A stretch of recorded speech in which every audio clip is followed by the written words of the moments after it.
Good evening, everybody, and welcome to the channel. It is Tuesday night. It's GR4 night. We're at the league. We're at Brands Hatch today. Server is just up for those people looking to join. And I've got to do the group chat. Hello, Az. Hello, Fat Man. I see you're about. It's been one of those days. Been to the doctors today. Chest, cough, throat. Put up with it. You've got it. You've not got COVID, you're good. You shouldn't be here if you've got COVID, but you're tested and you haven't got COVID. So why are you here? Because you've got a chest infection. Yes. So what's up with your hands? You know what? Oh, my hands. You've seen my hands. Well, I've told you about my hands. That's what I went for. But he heard me coughing in reception and wanted to throw me out, but they weren't going to have it. So there we have it. We are not feeling better, but we are certainly still full of it, which is never good. Sam's in the room. Matthew's just connecting to the chat. Hello, Matthew. I'm all right, mate. I've just got to go and get some cough mixture. Just bear with me. I'm still dying.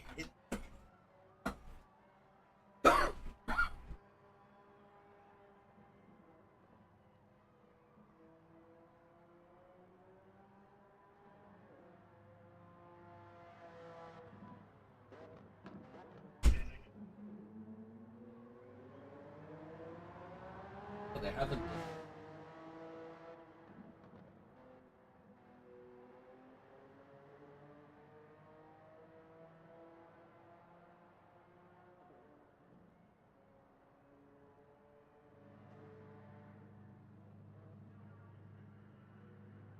There is.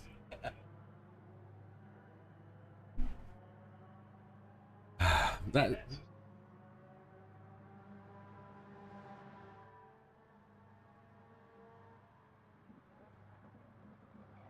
Oh, that's crazy, isn't it? Poor Matthew.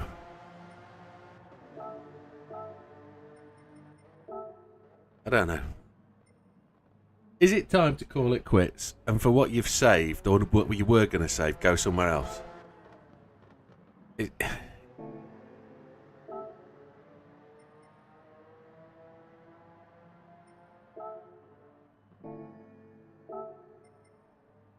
Yeah, I think to be honest, mate, I think that's where it's at, isn't it? Really, they've had their chance. No, you can surely waive that because you're leaving because of just pure incompetence and the ability to maintain a customer. Take me to court. Take me to court. Sodom. Yeah, it's got to be incompetence. Hey up, Azza. Yep. Yep.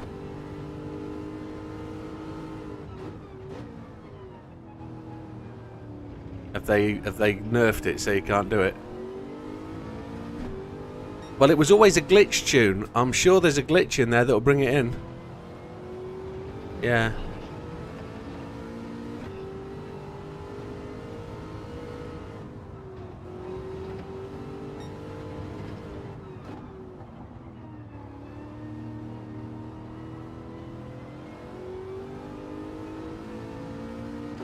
Yeah, so try swapping gearboxes. If it's not on the racing gearbox, put it on the other one.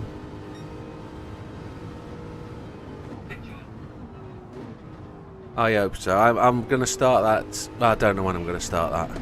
I've got to get that Red Bull Ring one done.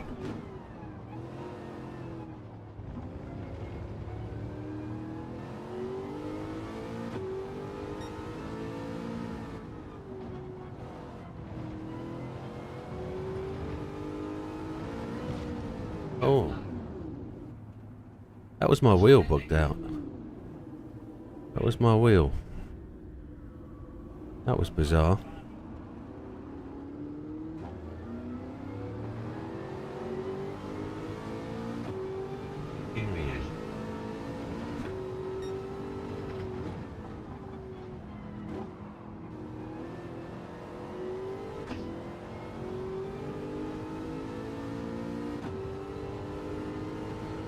There's so much opportunity to get it wrong, isn't there?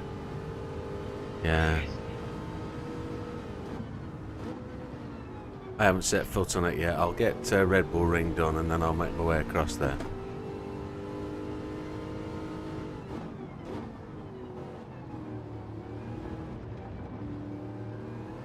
Subaru one. Is that Eiger? Yeah. If you get the bank corner right, which is 4th gear, and you get the final corner right, which is 4th gear, the only thing you have to sort out is those downhills, and that's just timing on your first gears, just to get the thing to turn in and hold it. It's tricky, but it's entirely like the other two. It's a short lap, or entirely unlike the other two. It's a short lap, and I found it quite enjoyable, that one. Yes, mate. I think I misunderstood what you were wanting me to do. I'd watched your...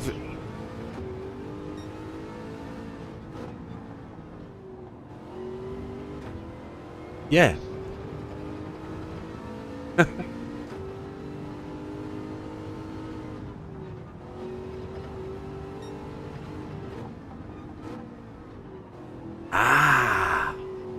So after you left, I was trying to go down the curbs on the left-hand side, trying to put the curbs in between my wheels, just like I was doing on turn 1.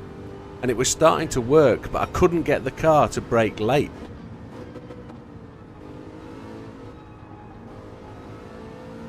Yeah. No, I know. Yeah, well, that's what it felt like. I couldn't get it right in my head. There was something I didn't understand, and that's what it was. But I was also absolutely knackered and full of cold and cough and just feeling absolutely horrible. So, understandable, Sam. I apologise if there was so many cranky stuff from me, but it's... did you find any answer to that, Sam? Wets or inters? Did you have a... Right.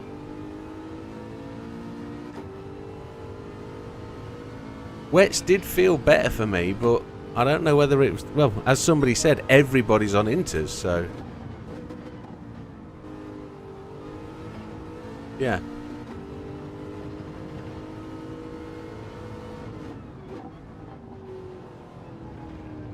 Right. Well, I was the... Yeah, I sort of gave up on inters at about... Oh, okay. So, because somebody said to me, put the traction control up, and I was feeling angsty at that point. I'd done 2.5 hours of it. It was done me head in. Properly done me head in. Yeah, it just got to me, but I was knackered. I was...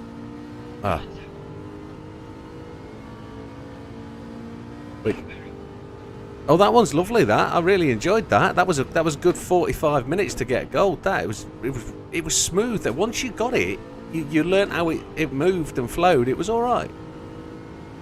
I couldn't improve my time though.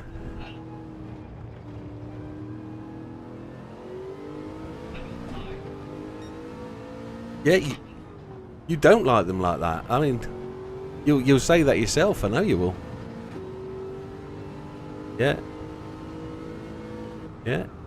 It's but update day tomorrow, boys. I think it's got to be. I know it says server maintenance and it doesn't say patch update or anything, but I'm sure it's a patch update for that suspension bug. Sure it is. It's probably server side. So it'll be something server setting wise that's making the changes. Something that they'll update via the game via a content download inside the game rather than a patch. Because they can do that, can't they? They can... On the server siding of the game settings, they'll probably make a change there rather than something that you need on your computer. That's what it'll be. But it doesn't say expect update 1.50. That's just my supposition that I'm assuming it's going to be update 1.5.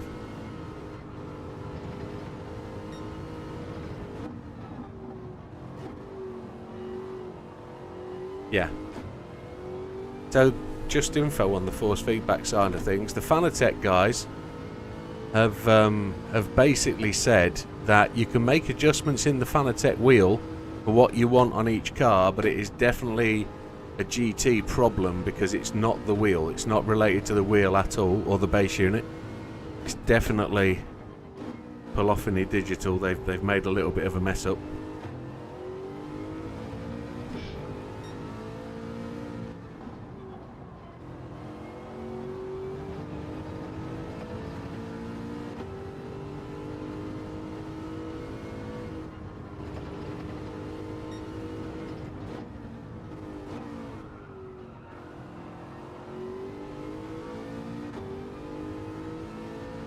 Five laps, you'll probably get 4 laps.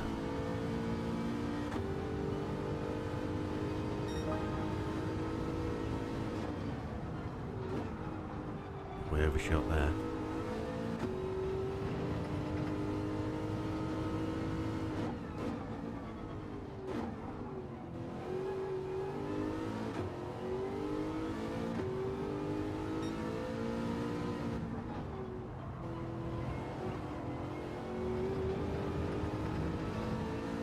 Push, push, push on lesser fuel load. No counter steer tonight, folks. Counter steer is off.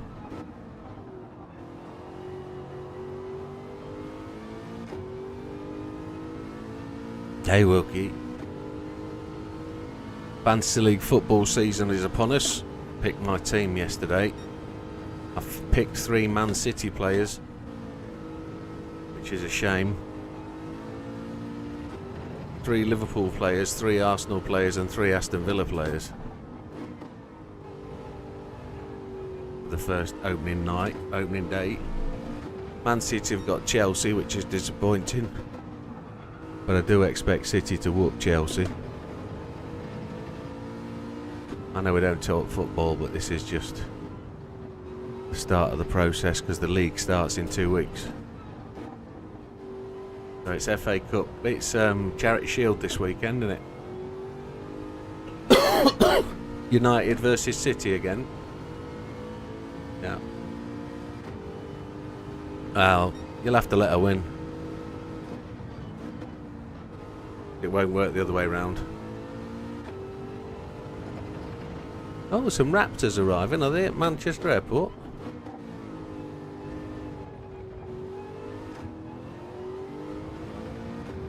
Oh, the airbase just down the way. I can't remember what it's called. Surprised they're not going into Blackpool way.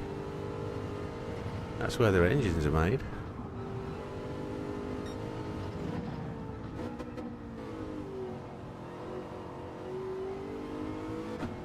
Lakenheath, okay. Oh, you're in Manchester.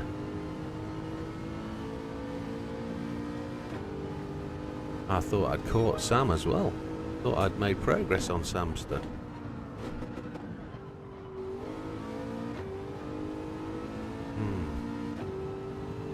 Heading to the Middle East. I wonder why that is. Is the end of the world nigh, one wonders? The Iran-Israel war. It could be like a 7-day thing or a 40-day thing again, couldn't it? Like we had at the end of the 70s.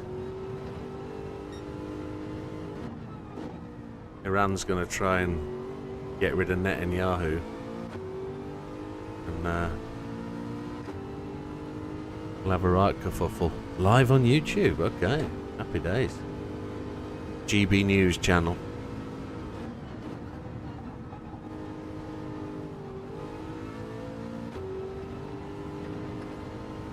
It'll all stop when our friend in America wins the election on November the 7th or whatever day it is. Hey Avery F, welcome to the channel.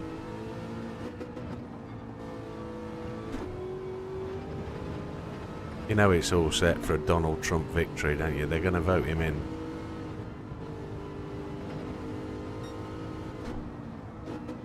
In agony you can't move your head. Sorry to hear that, mate.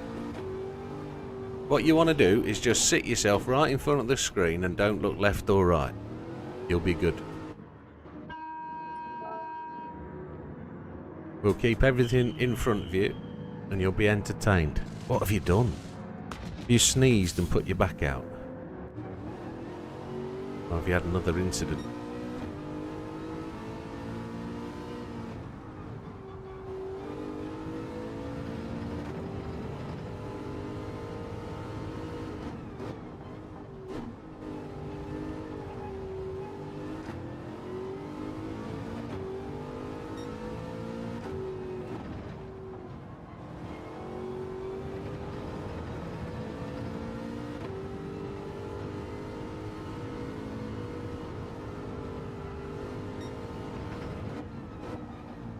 Woke yesterday like this and you hardly slept. Oh, pulled muscle or something. I hate that. Trapped nerve. I've done that a few times where my neck's excuse me, my neck's absolutely jiggered. I've had a cold draft or something blow across my neck in the middle of the night and I've just trapped a nerve or something between my neck and my shoulder. It's been horrific. Last 4 or 5 days where I just have to sleep on the floor and just try and lie my head back. Lay on the front room floor with pillows or something and just and use a mirror to watch the telly because I can't move my head. It's shockingly bad.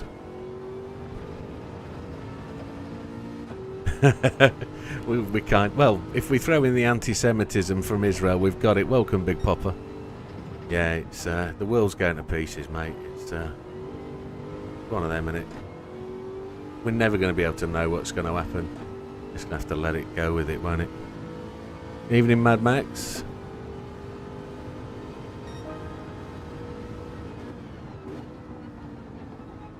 Where's that?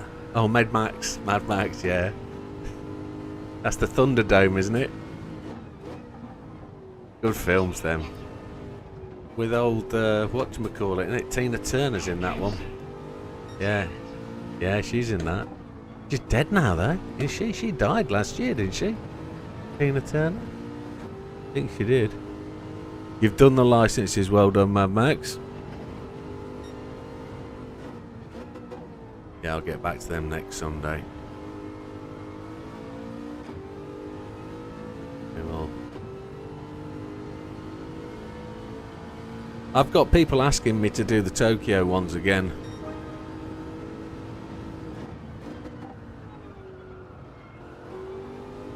Nürburgring. Yeah, I suppose we'll have to do that.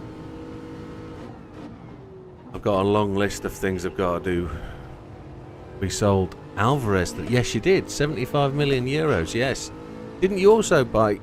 excuse me. Didn't you also buy somebody from Barcelona or somewhere for 85? I can't remember.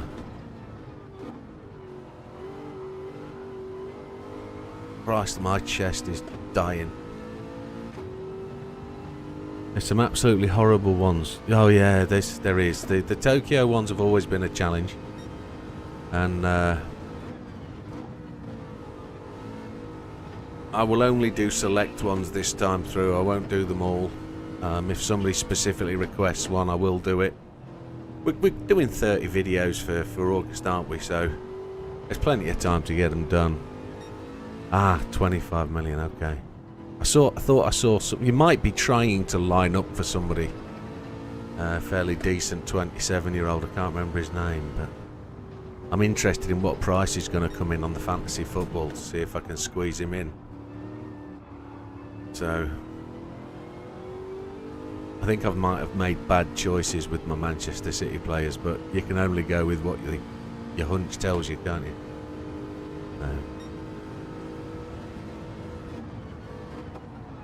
Guys have just gone off. Do I need to change assist setting?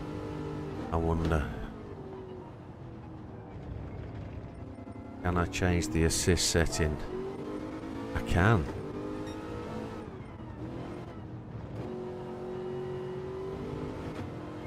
Because it is a bumpy track. So let's see if that makes any difference.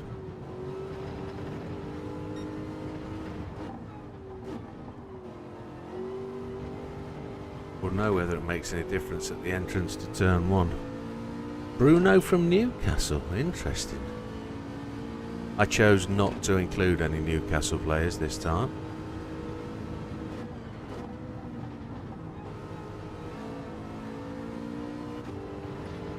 Seems to be a bit more slide, but the tyres are worn, aren't they? So we'll know next time in. Mars has beat me now. Good to see.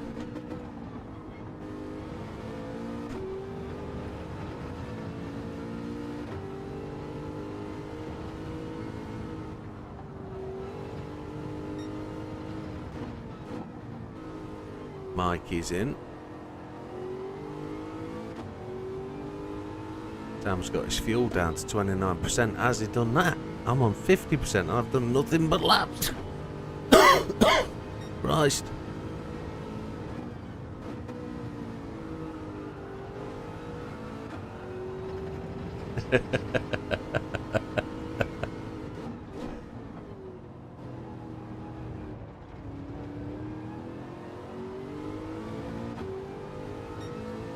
Gotta get tyres this time round.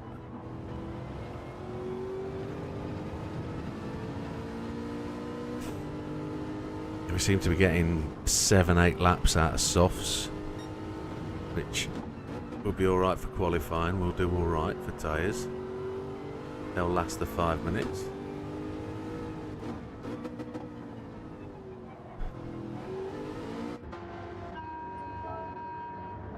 We're down to, what was that, 40 something?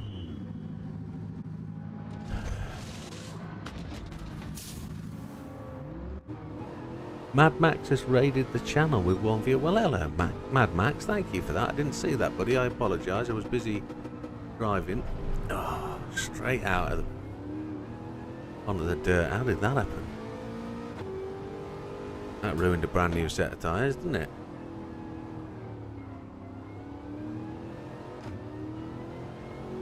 But it's appreciated. Thank you, bud. Car won't stop. What's going on with this? Oh, we've got military helicopters going over. That's something big and heavy. That's a Chinook. Oh my lord. Cripes alive. So because I live right next to the airport at Doncaster, the Doncaster airport hasn't been operational, and it's always been like a forward operating airbase for the rigs. There's like hourly helicopters that go off from Doncaster to take supplies and stuffs out to the rigs that are working on the wind farms out in the North Sea, because we're only half an hour from the coast. So we always used to get like the Coast Guard helicopters going across and all that kind of thing. The Doncaster airport's been shut for 3 years now and we've had nothing. But all of a sudden, last 2 or 3 days, shed loads. No. But we don't live too very close to any military bases, so I can't tell you what's going on there. Evening, Dorian.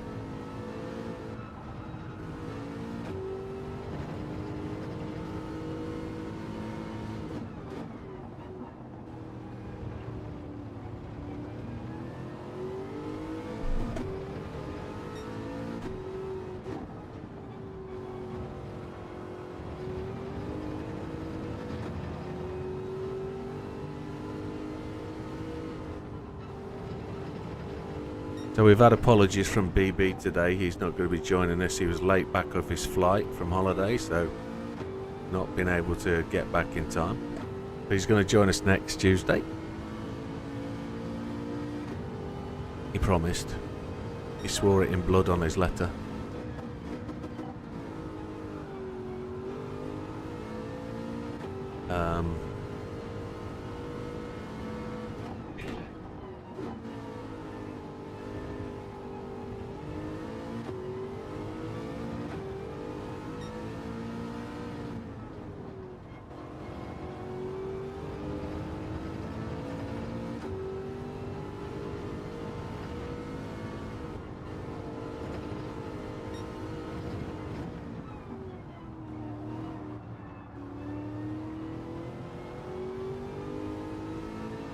I don't know if third gear was the right thing to do there.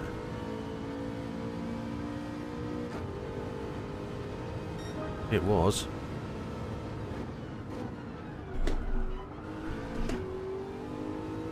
Lake and Ethan Mildenhall are the only two USF bases now. Yeah, but they still have Waddington for their operating system for the AWACS, don't they? They still have supporting positions in the UK for that kind of thing. But in terms of operating centre, yeah, they're the only two left, aren't they? If you think about where the... What was the place where they had all the nukes? Where they had the... It was Greenham Common, wasn't it? That was the US one.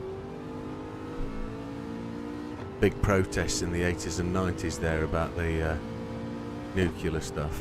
Yeah, a lot of it's gone.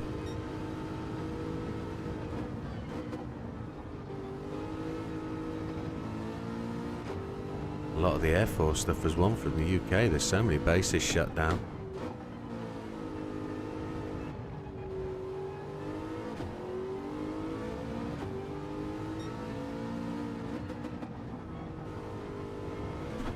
Yeah.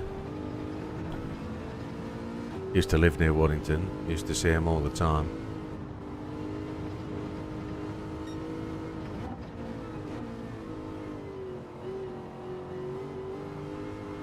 And the British ones, yeah. There's a question for you. They used to have a lot of A-10s in the UK, the Americans. Where did they operate out of? Because they were normally on shooting and bombing runs at Skegness there. Whatever point it was called, can't remember what the name of the bombing range was. But we've had empty cartridges drop into our garden before at when we were living down that way. They're supposed to be self-contained wing units where the casings go into remain in the aircraft, and occasionally we've had them drop into the garden and bounce off the roof and stuff. Next thing you know, you've got military police turning up trying to collect them off you.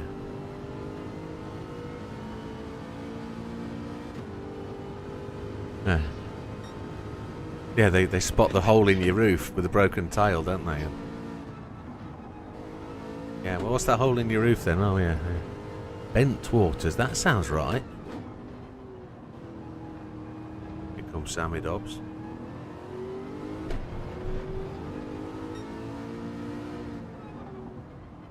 DHL from behind, that's never appealing, is it? Sammy, away you go.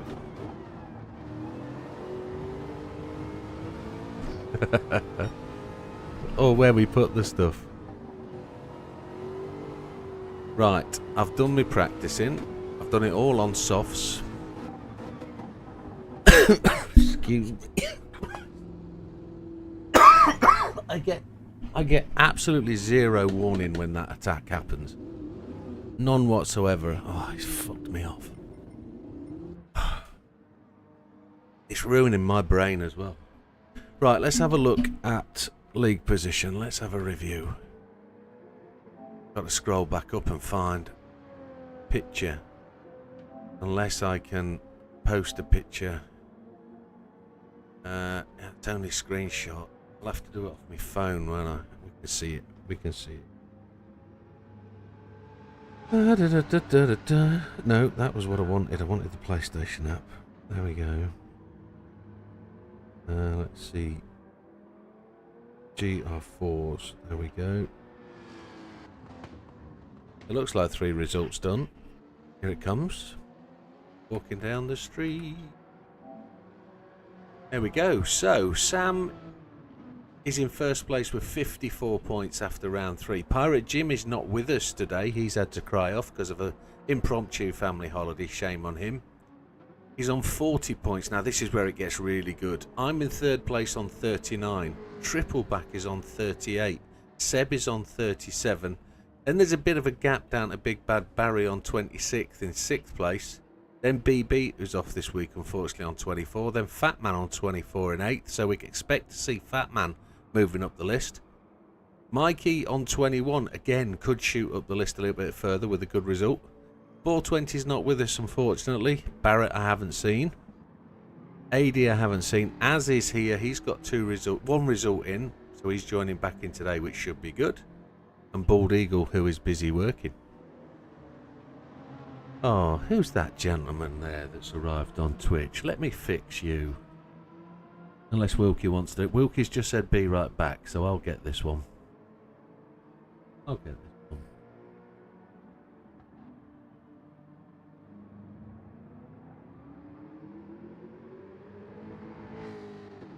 Yeah.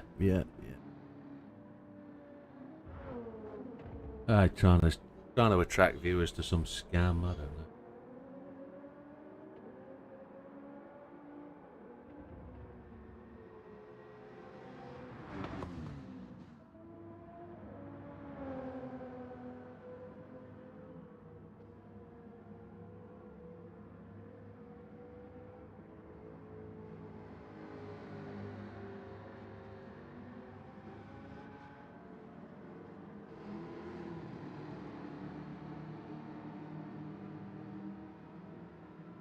Wish I could get a notification that's hanging around on the screen. There it is. He's gone. I don't know why I can't get rid of the message.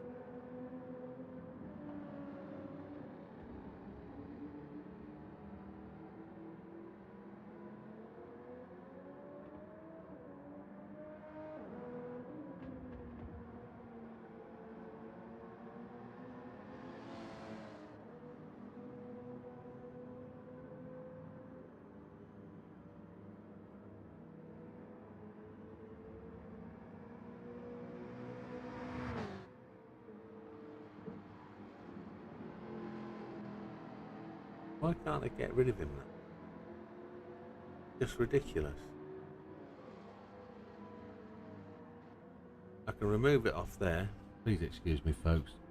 I'm admin in a channel when my admin AWOL. He's not AWOL, he's not feeling very well. Which is understandable.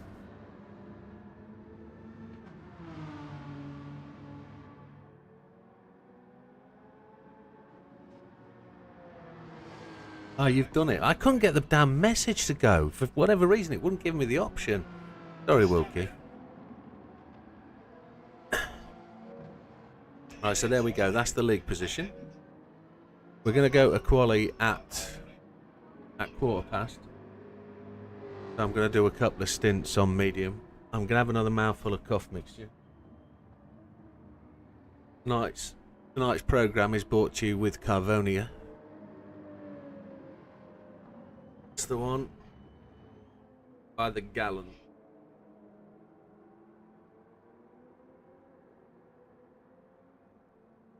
Evening, Slippery.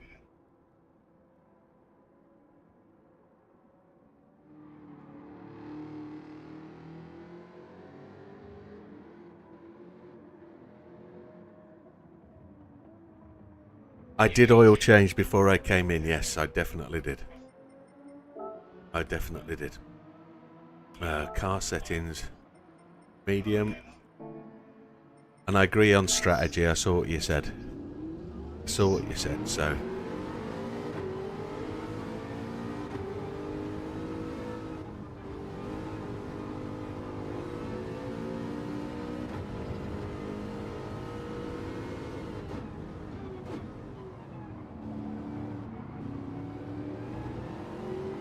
Batman's moving fairly quickly, isn't he?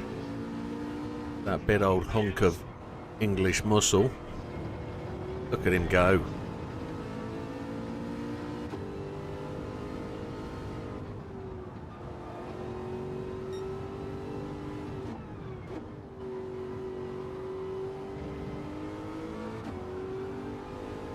That Hazard parked in his cream egg, it is.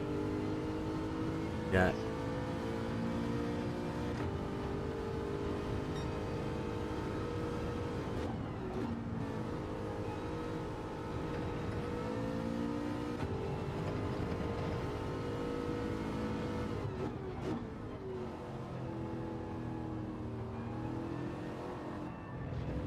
Ooh. Yeah, I reported him too for spam.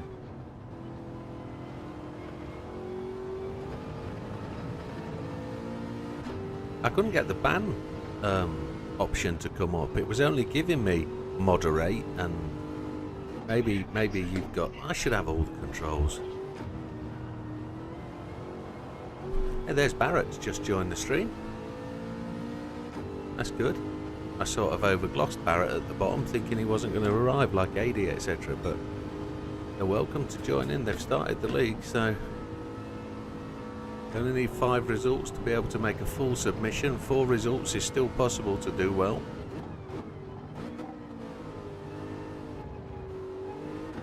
Now we know this is a heavy attrition track. We know this is one of those where there'll be lots of door-to-door stuff, a bit of bumper-to-bumper, because people are going to be braking at different points.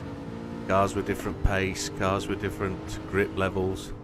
Some people will be going on softs, some people will be going on mediums. I don't think anybody will go on hards, unless Widow tries a hard strategy, a one-stop. There's plenty of fuel available. Ooh! Slippery Bandit says he's getting his DR8 up to 8. I need to do that, don't I? That's one of my challenges for this year. I have to make a start on that, but I don't think I'll enjoy that.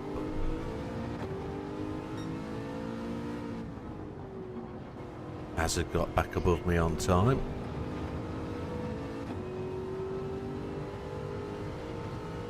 And timeout on Warnier.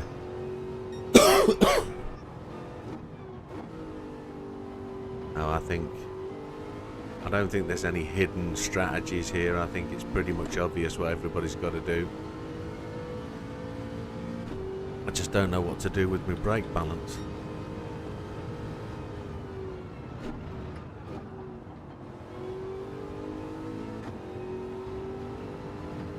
Seb has just gone top of the tree. Behind Sam, that is.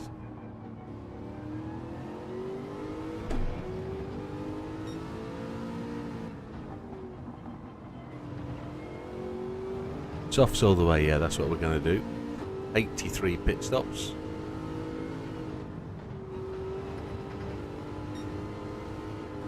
I don't think softs will gain as much. Pit stops are really short when you're not taking fuel, so you're in for about 13 seconds from start to finish.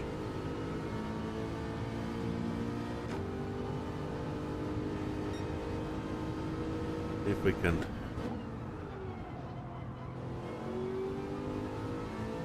help the back of the car turn a bit, see if we can reduce the amount of impact on the front tyres with a bit of rear wheel steer. Bit of a short shift will apply here as well, won't it?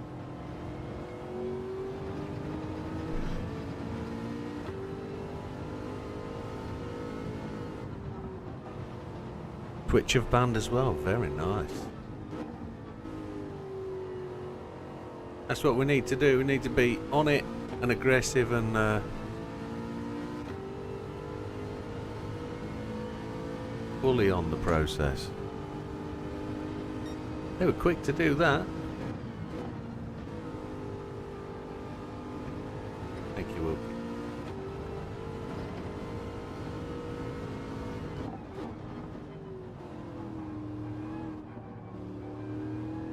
Tonight's target is a podium.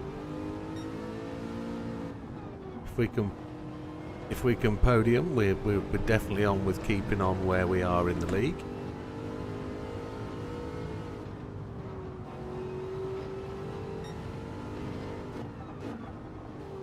But it's quite tight at the top, so ultimately just got to do as well as we can.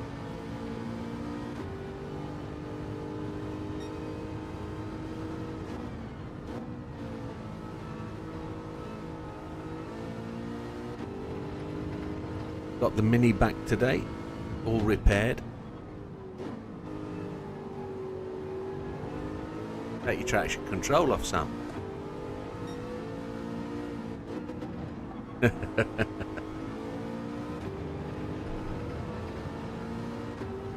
Yeah.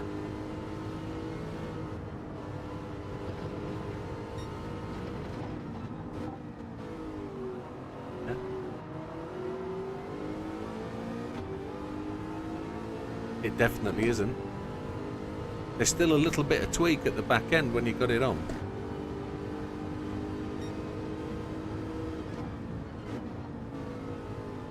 That was interesting operations there from the two in front. Thought I saw sparks off Sam's tyres when he locked them up then.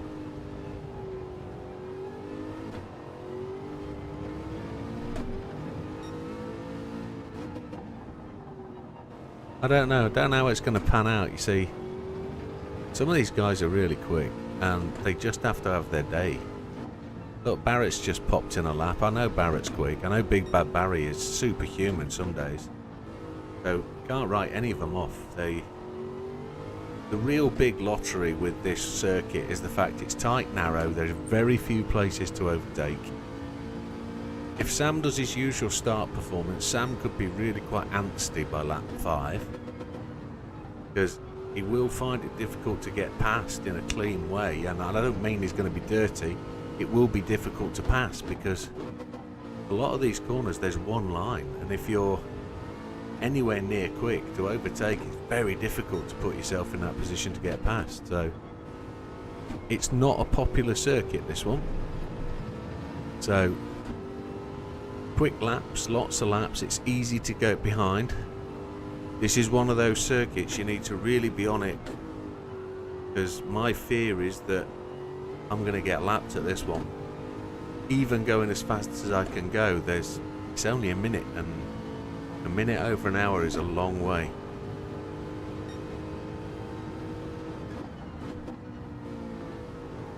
So on medium tyres, or because it's later in the day? Yeah, tyre temperature's gone off, hasn't it? We might be using softs later in the day for the last stint.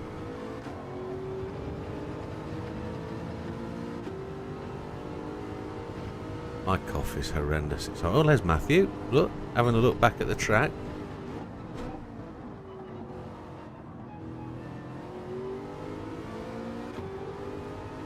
I took the slingshot line, Sam took the tight line.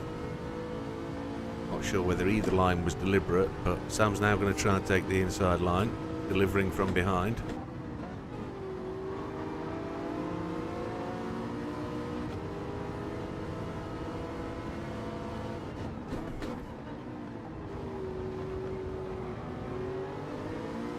Your mediums are soft, Sam?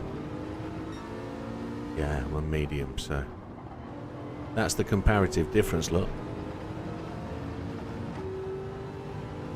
I've seen that. It's still a rumour. It's still a rumour, isn't it? Adrian Newey to Aston. But if it's come from Clarkson, it's got to be true. Because Clarkson said it 2 or 3 weeks ago, didn't he? Adrian Newey popped down to his pub or something.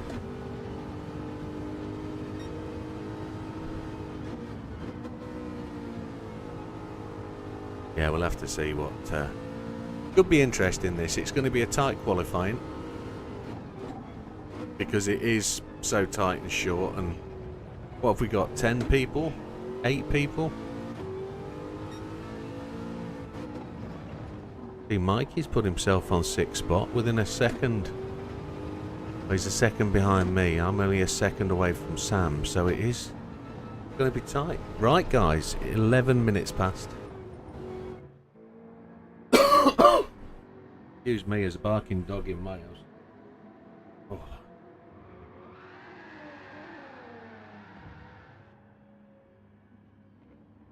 We've got 9 people. My steering wheel wants to rotate on me.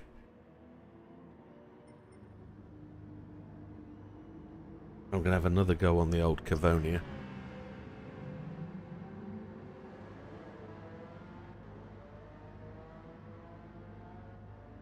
He only followed my lap line for a couple of laps. He's doing all right. That's all it needs sometimes here. Just need to see the line that somebody does and try and emulate it.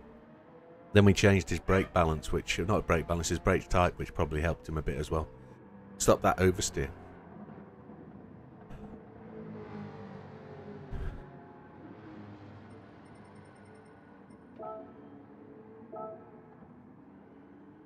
So we'll try and get this qualifying done. And it's 21:15. Get your qualifying tyres on, chaps. And I'm going to hit the go button.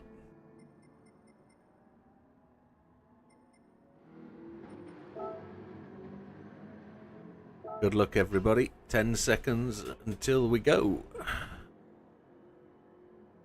I normally do a bit of a look through with the drivers, don't we? I didn't do that today. Big Bad Barry's changed his skin. If anybody wants to join the server to view the race from inside the race, please do so, if there's room. Here we go.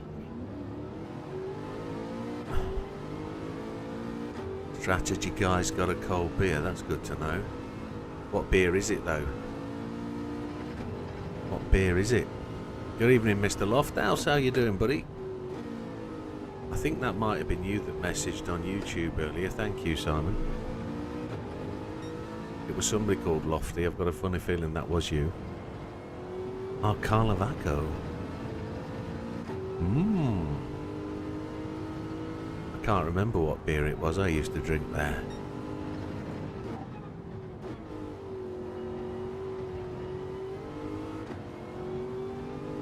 Right. 5 minutes. We've got 4 minutes 12, so it's highly likely we should be able to get a couple of laps in here. We're heavy on fuel, so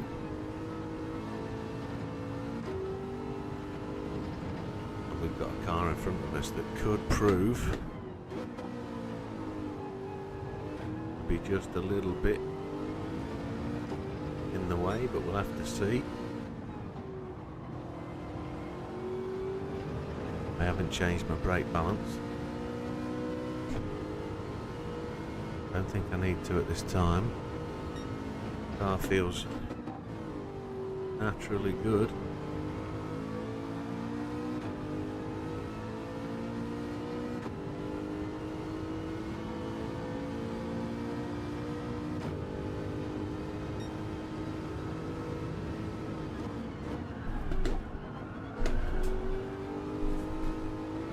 Ooh, Chihuahua.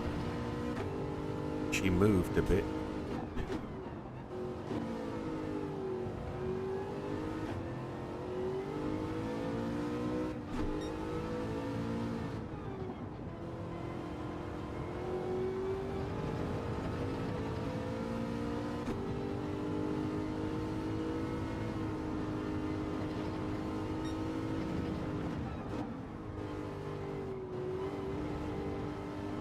Get turn one right.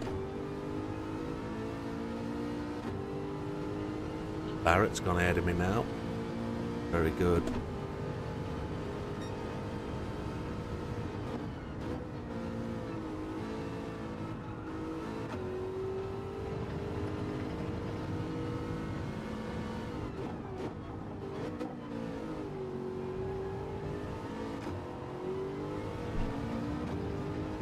Just sneaked in that little bit quicker.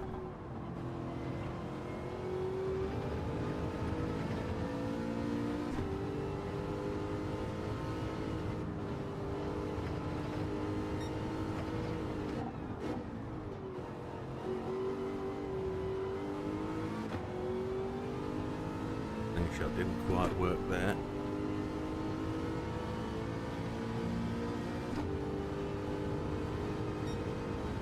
Now we're just a little bit slower.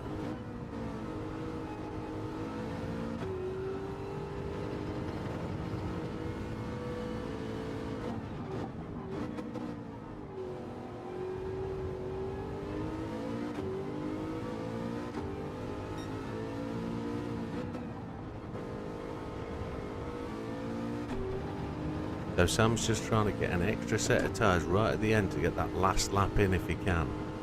That's an interesting technique.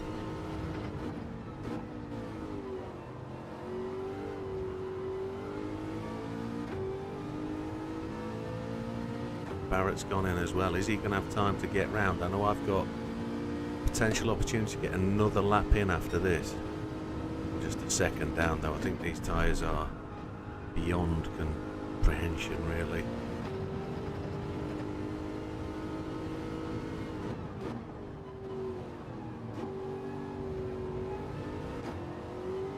losing it all in turn one as well.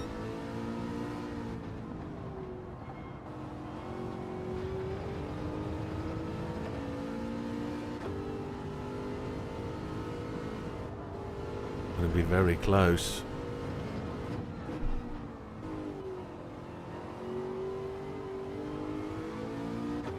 There's a chance of another lap here.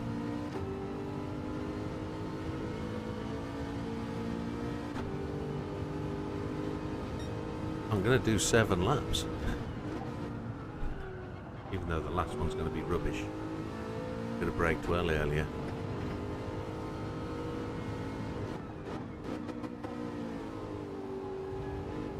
I think there's people in the pits anyway, so I think we're going to be waiting the full 3 minutes.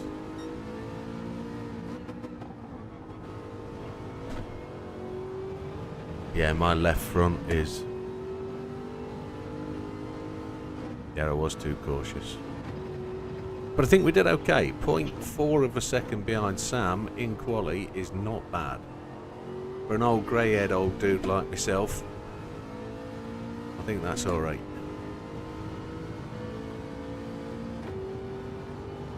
Nothing much in that last lap. We're alright. Happy with that. Let's see if anybody takes the time. Big Bad Barry's still running triple. No, I think that's everybody done. I think the 420 guys are already in the pits. Yeah.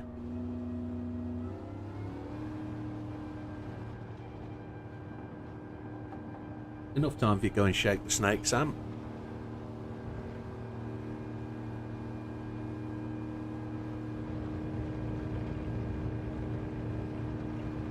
Thought that was coming.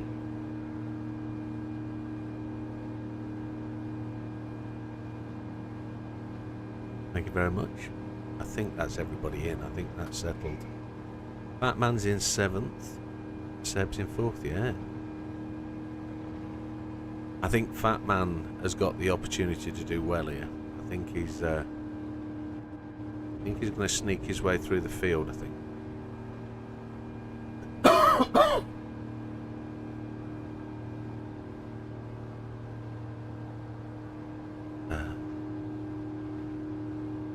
Well, the one thing about it is this is an extremely tight circuit. This first corner is going to be a bit aggro. I'd probably say the first lap is going to have to be a little bit cautious, and you give away places at your own peril. So I get the feeling I'm going to be outside line for turn 1, which is risky in itself. Car's quite slow off the start line anyway, so we could probably see ourselves in 6th by the time we get to turn 2. But we'll have to just see where that goes. There's quite a bit to think about. And in all that, you've just got to watch out for the guy from behind that fails to brake.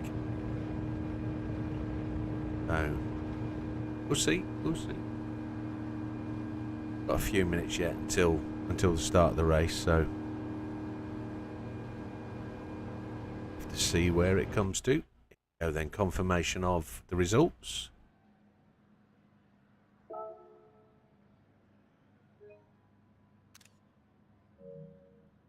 So Sam qualifies in first with a 46.9. That's pretty decent. Barrett in second with a 47.2. Myself in third, a 47.3, just a 10th behind. Seb, 0.04 behind in fourth. Big Bad Barry, less than a 10th behind. Or just slightly more than a 10th behind. As in the same 47, he's just 2 tenths behind in 6th. Fat Man in the same 47, not a second behind Sam yet, in 7th place. Triple, 1.2 behind Sam in a 48, the first of the 48s. And then Mikey in Red Lantern position on the grid with a 48.997. Pretty decent. Right, get your race tyres on, boys. Welcome. Da da dee da da da da da dee da da da da da da da. No, it's on blue, isn't it? So, yeah.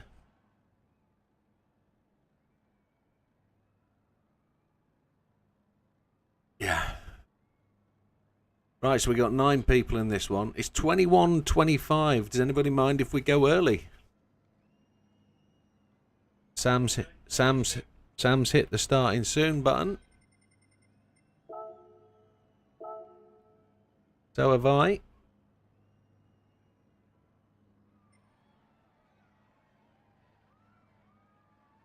It normally does. Right then. Let's do it. Get a cough out of the way. I need to find a way to find the mute button on this, and it's not letting me. There we go.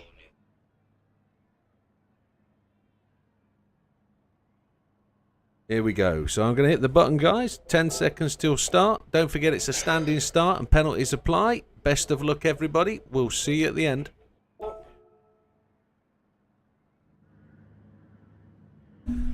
And I've muted it so they can't hear me, but they're all listening to me on the stream. So, here we go then. Eyes down, full house. Say good luck to everybody. This is critical, this race. It's so tight in 2nd, 3rd and 4th spot. I think there's even the opportunity for 5th spot to come through and really make a change to the process. So,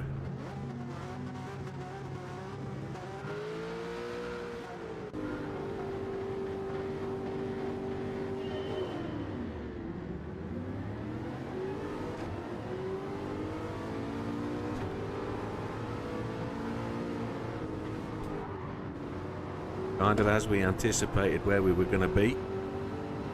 A little bit slow off the start line. We're going to hook in tight and just keep the car behind us. Bend that line.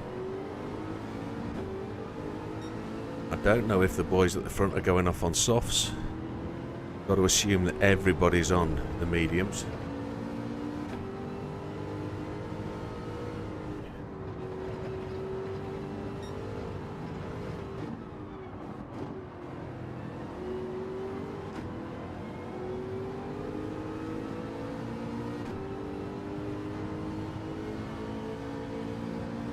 Wasn't a lot I could do with Seb coming past. That was just a slow start on the uphill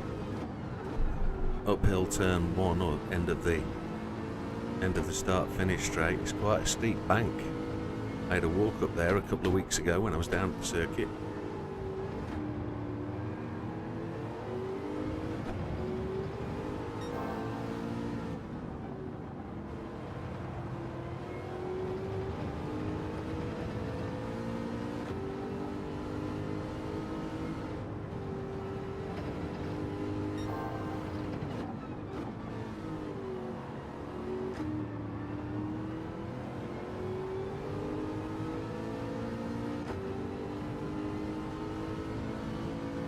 What I don't know yet is whether we're 2 stopping or 3 stopping.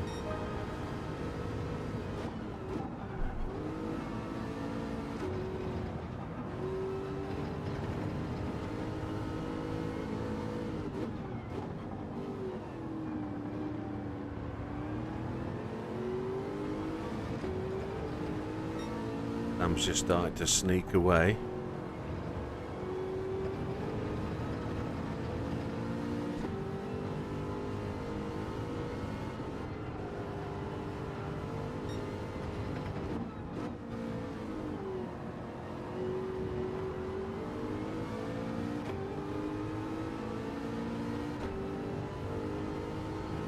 Track position is always going to be critical in this race. If you can be in front, you're going to be better off.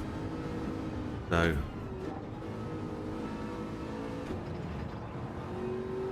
if we just try and hang with the crew in front and just put the laps in and try and pressure. That man's down to 8, okay. He's on 7th. That man's in 7. Ah, that was posted earlier, wasn't it? That's not recent. Barrett got a bit of a twitch off that curb then. It's gone wide. Struggle for acceleration. They also got a bit wobbly going through there. The old tyres are on the point of losing their initial superior grip.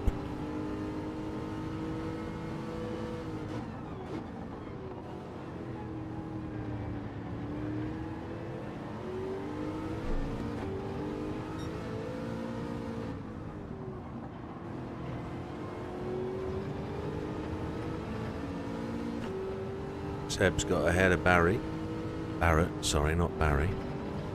Will confuse the two people if I was to call him Barry as well as Big Bad Barry.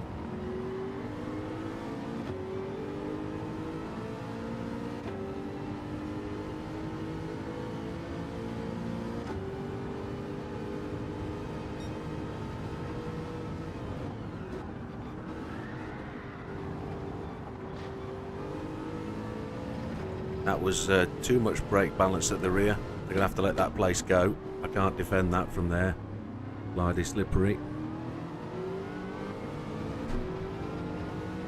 Back end let go then, didn't it?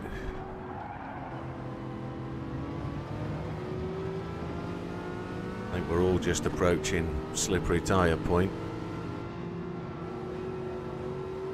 Oh, and here's Az coming. Oh, we have just encroached slippery tyre point. We'll have to learn to readjust there. That's 2 places lost in the same lap. That's a shocker. It's 5 minutes into the race.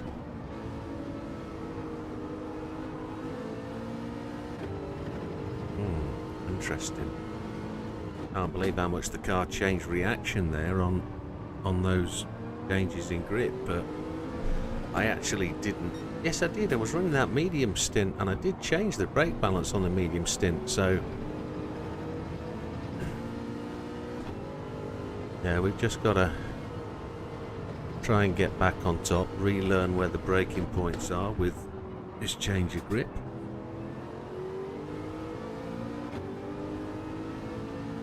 We were pushing for 3rd at that point.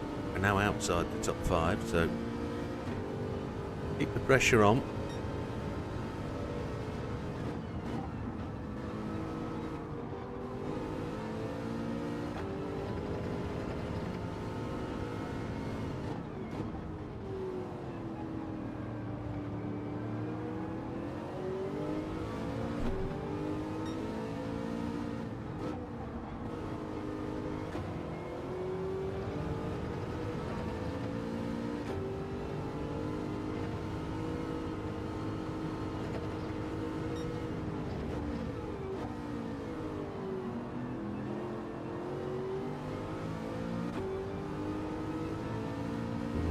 Suddenly lost a bit of pace. That brake balance change really did make the difference, didn't it? But we're trying to save that tyre. Without that tyre, we're in trouble.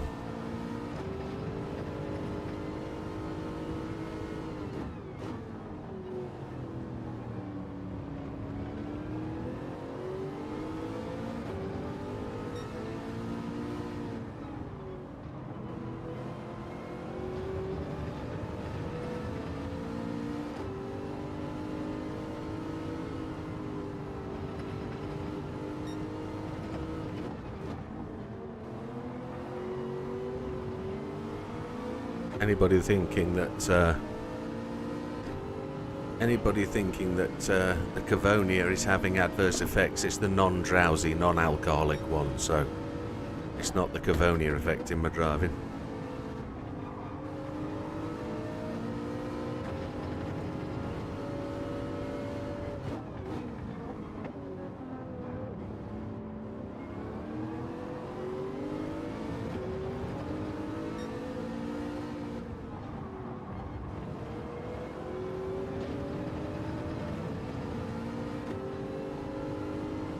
Gonna try, as Dorian is saying, to hit the next time interval, but only.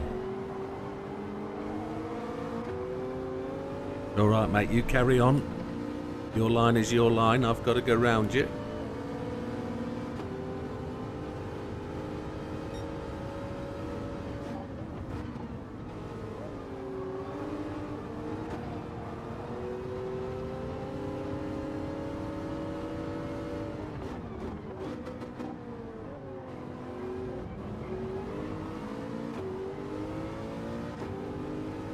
kept the pressure on there, didn't he? He's not giving that line up.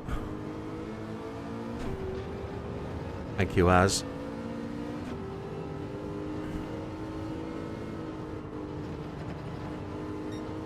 Now we've got to get back on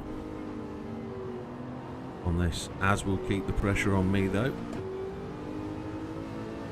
I noticed Seb's just got away from Barrett in front.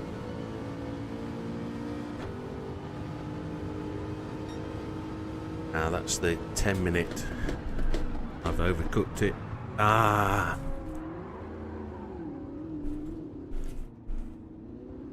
Really lost it there. The car wouldn't come back round.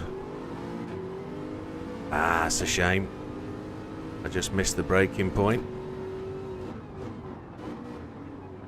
Now I've got dirty tyres. There's Triple. He's trying to hold a inside line to keep it wide. Damn, lost 12 seconds there. Totally my own fault. Missed the braking point. I was looking at the time and not the track. It's a concentration thing. Batman's gone to the pits.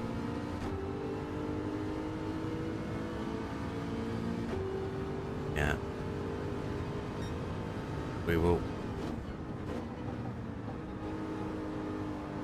try and recover that now. Triple's fairly fast, but I don't know if he's slowing this car at this track. We're 23 seconds back, so just starting to go a bit all over the place.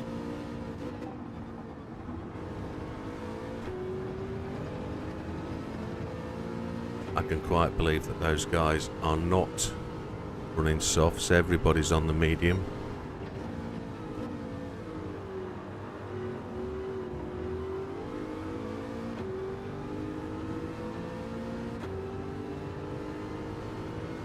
If I'd have just kept that from spinning round and round, we'd have been back on with only 5 or 6 seconds lost.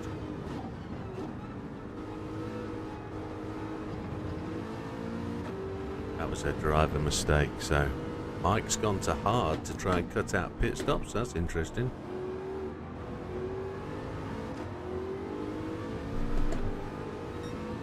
I'm just glad we didn't get beached for longer in that gravel. I wonder if Triple's on hards. Trying to run a faster, well, a longer strap with no pits.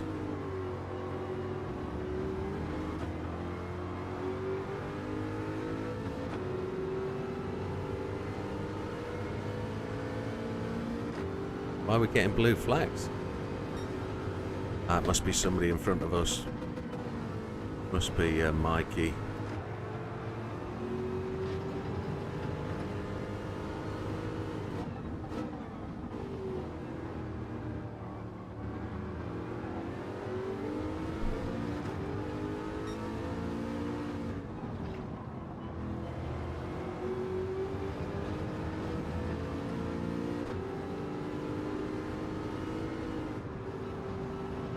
We'll get an awareness and an understanding of who's got a good level of tyre management fairly soon.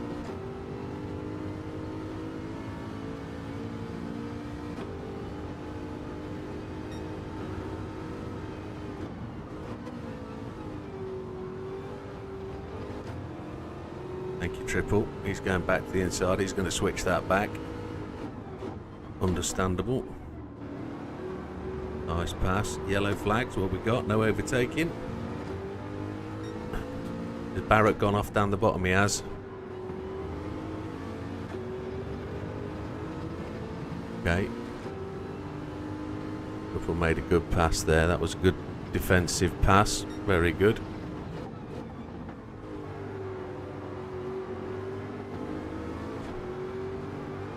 He's a little bit slower out of this part of the circuit, isn't he? And he goes to the wide line because he's trying to protect that inside, that outside to inside cut on here, which is always going to give up to me. I was going to try and hold it tight and block him from going down there, but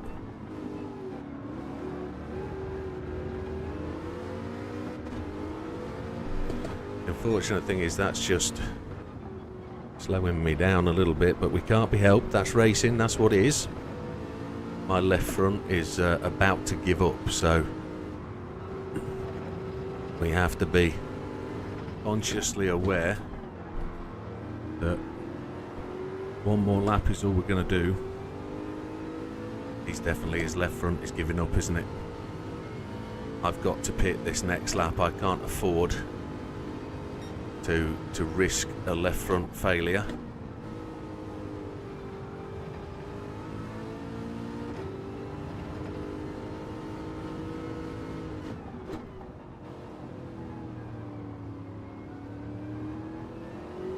Got to watch these guys at front. Yeah, Sam's in, which is what I anticipated. We're all going on the 15, so that's where I've got to be. Look at that, fuel is absolutely bob on for a no fuel take. We can run that.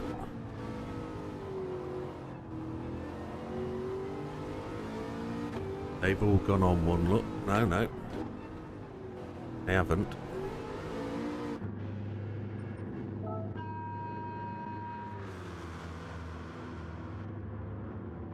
Yeah, kind of figured it was 1 second, but that's probably more. Switching backwards and forwards for places doesn't really help, but now I should have clear track. I should be able to try and put in those high 47s without killing my tyres, hopefully. Just don't forget,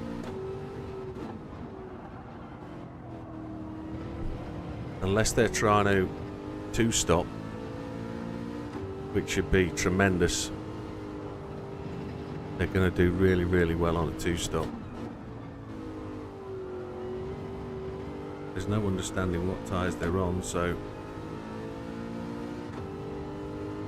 they were ahead of me, so they're going to come out ahead of me, aren't they? So they managed to get in and out again.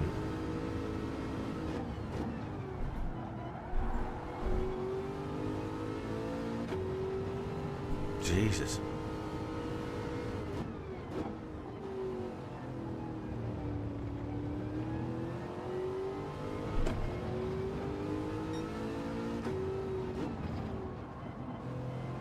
Can't hit that apex at the minute. Yeah, brake balance is there to protect the front tyres. Can't do anything about it. If I put that brake balance to the forward, I'll get faster lap times, but I'll not have the amount of laps I can get out of the tyres. I've got to work on 15 minutes for a 3-stop. Brake balance is doing exactly what it needs to do. I have to drive the car better. So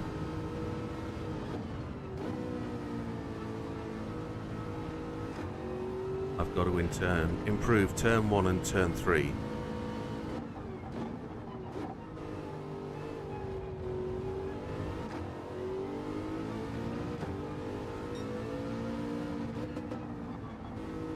See how the car comes round at the back?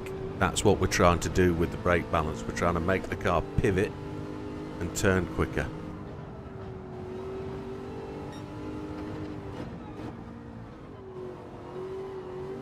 Trying to slide the back tyres rather than slide on the front ones under braking.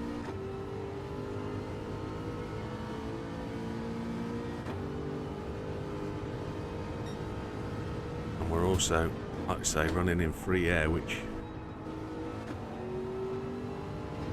as long as we're catching Seb, that's a good thing.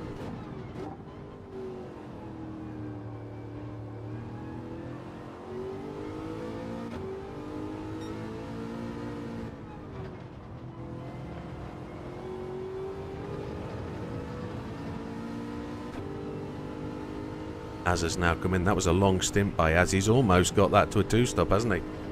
Almost. Az is the champion running red tyres, though. That was his tactic at Autopolis, was to run them.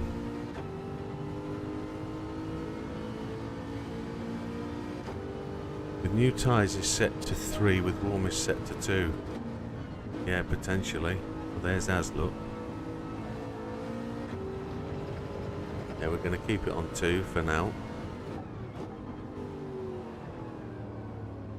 feels good on 2. I prefer it at the front, -2. We'd have much better braking, but the tyre wear would just be significantly worse. Now we need Az to chase down Seb.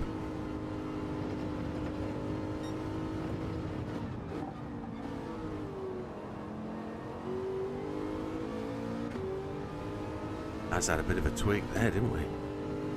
I've had a ding dong. Something's just bonged on my PC to tell me something's doing and I don't know what it is.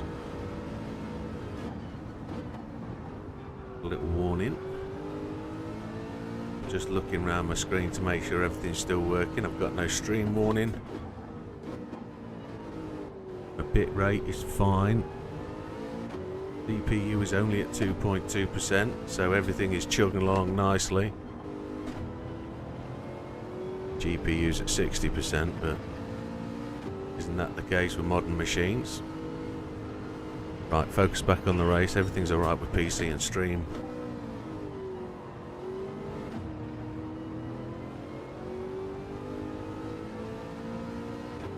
Last lap was a 47.7. Oh, chihuahua. That's happening, isn't it? And then we got a slow one because we were looking at what was going on with the PC.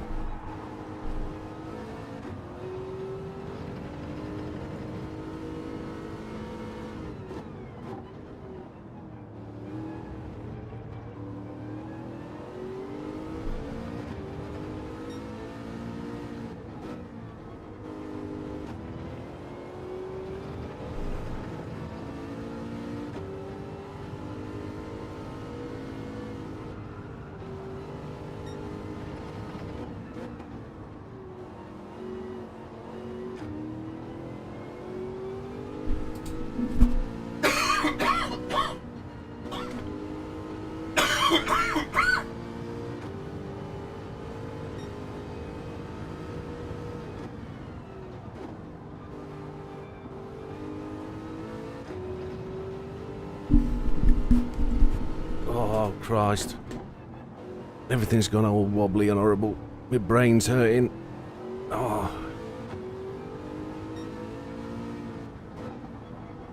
That hurt my head. That was one of those horrible colds.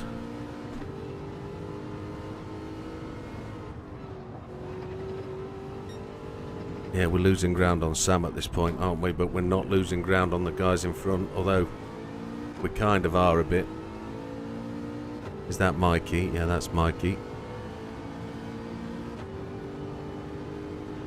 We're going to try and long range this one. No, I'm not going to get there. He's going to go wide though. Oh, he didn't have to do that. Unlucky Mikey. Sorry, mate. A sharper brake before the corner and keep the car on the track would have done you better than trying to be the complete gentleman, and I appreciate what you did. Sorry, mate.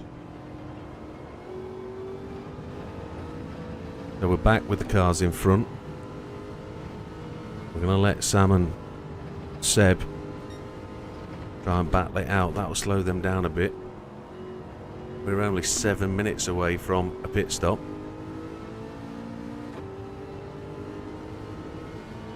Trying to get the mediums to do 20 minutes, that's a challenge. I don't see that as something within my skill set. I really don't. Especially when we're missing the apex like that. I've got to brake just a fraction earlier now the tyres are wearing. As he's just trying to get that inside line on Seb.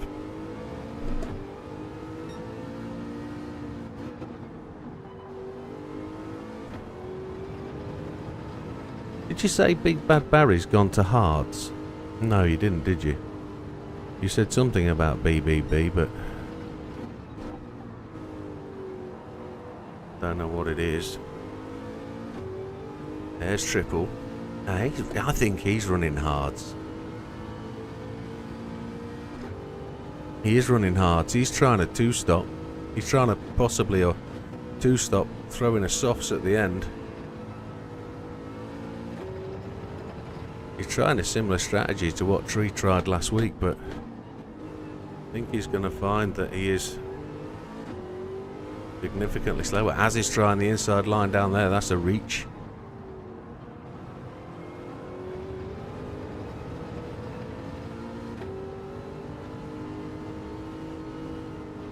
Barrett's gone in on hards as well. I think this is a counter strategy the 420 guys have worked on.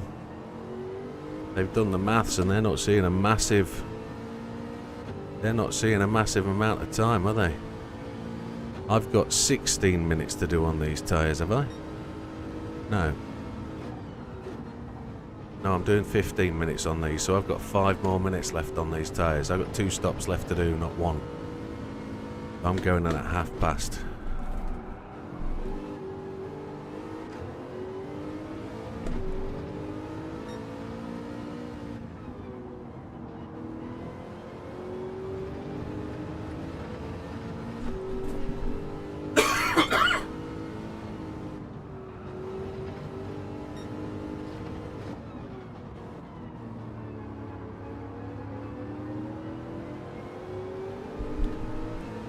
Those guys are battling hard, aren't they?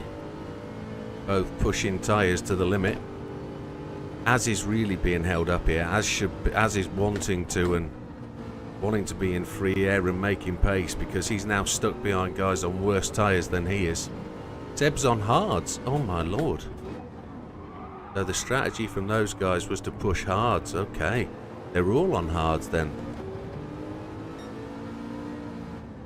They're relying on the fact that it's very difficult to overtake. Yes, they are. Yeah, they're all doing the it's hard to overtake, and if we can run faster laps, then that's well good. I'm 4 laps away from a pit stop, which is going to be interesting.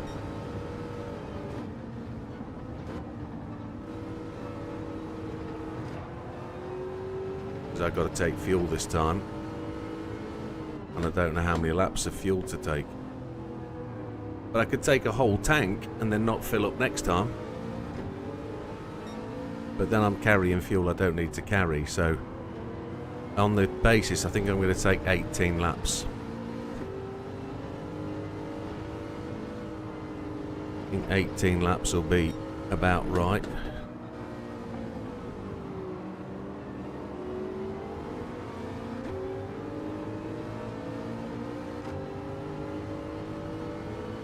Not on the back door of ours enough to give him a bunt draft. Not going to be able to. Oh, there's a little bit of contact, squeezy there. There's trying to keep it right. Good racing. It's being inevitably, it was going to be the case that I got behind cars that are going to be going that fraction slower.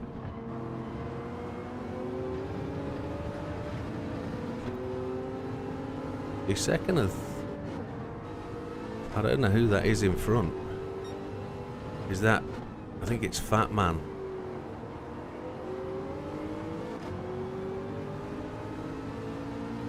$16 laps.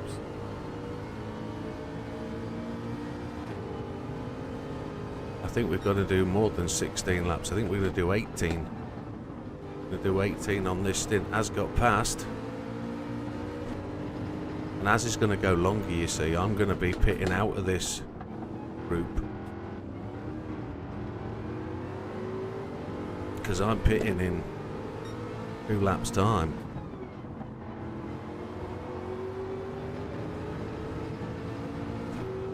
Yeah, 18's the correct number, isn't it? 36. Yep. My maths is normally terrible when I'm in the driver's seat, but I've got used to it a bit now. Haven't done it for a few times.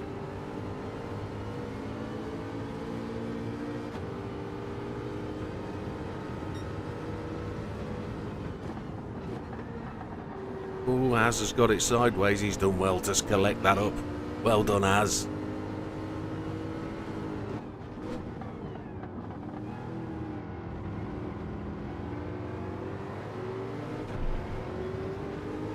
So BKR is 23 seconds back.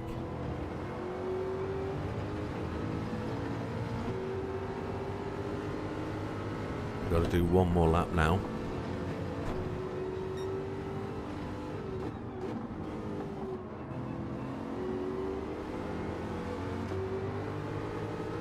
Azza's managing to just make that run now. He's making that progress. That man was on hards. Wow.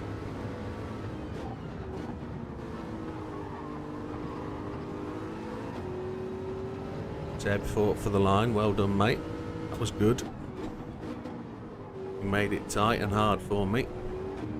Isn't that how she likes it? Yes, she said. Said the vicar to the nun.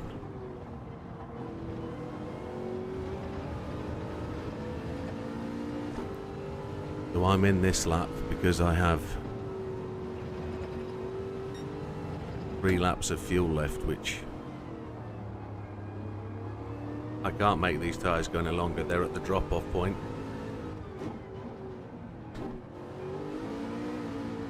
Wowzers. Softs. We're taking 18 laps. I need to drink both Cavonia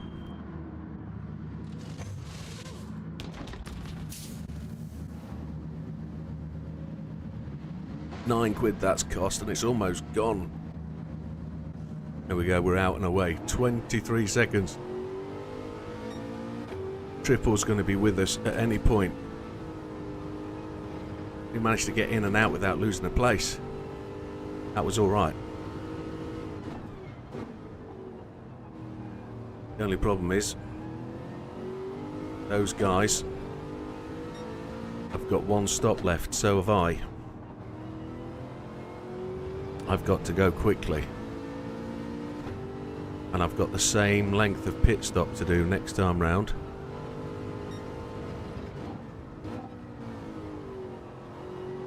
Have I chosen the wrong strap? Should I have done hards and gone 1 stop or 2 stop? Should I have done that?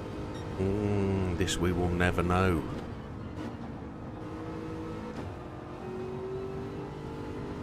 One seconds behind the Samikins. But Sam does have to stop yet, doesn't he? I haven't seen him stop. I think he must have. He might have gone on the same lap as me, because he'd be well ahead of me. Get these lap times back into the 47s.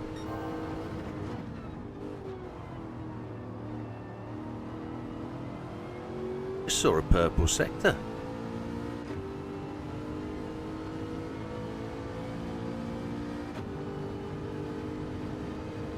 Oh, there we go. Fastest lap of the race, the Widdowmaker. Happy days. That's threatening Sam's crown. There we go. Almost a 46, boy.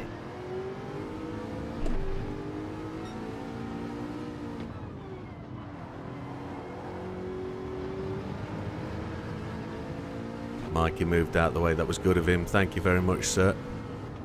He knows I'm flying.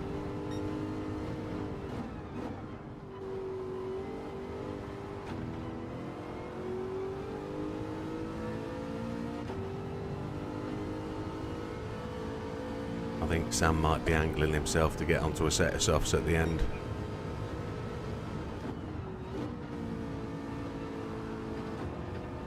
I'll give myself a point though for having the fastest lap at this point of the race.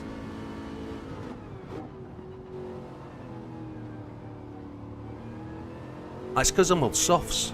I chose softs. I'm a dipstick. I'm going to have to take hards for the last stint, aren't I? At the wrong time. I took softs. That's why I'm going so quick. Widow, you donkey. There's a mistake.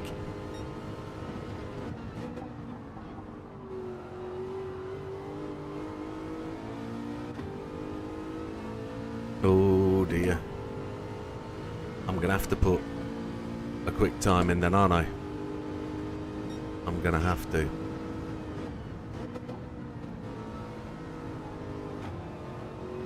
Or I go in 6 minutes time and make a set of mediums last 20 minutes.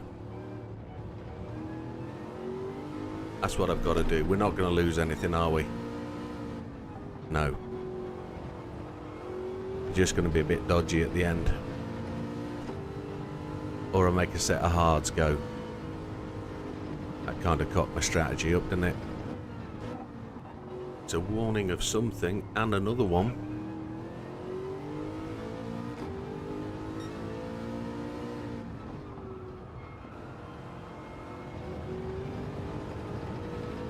I haven't seen anybody get any penalties yet. Az has gone in.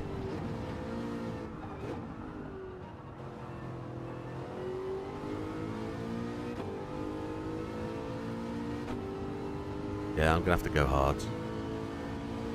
And I'm going to be slow, aren't I? These tyres are about done. I'm going to have to go 25 minutes, so it's got to be hards. 25 minutes is best part of 30 laps, isn't it? 26, 27, 28 laps. I've got to take the fuel as well. That'll drop me back down, probably. Get on the track, you knobhead. That's a mistake.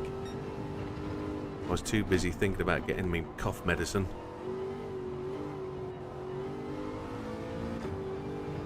I was with Seb as well.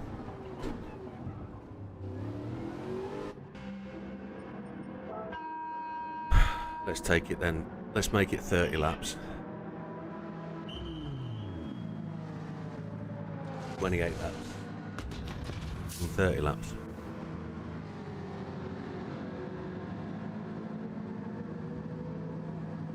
It's enough.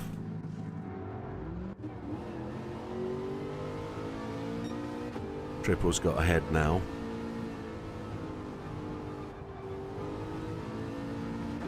I wonder whether we can make the brake balance work on these tyres. Yeah.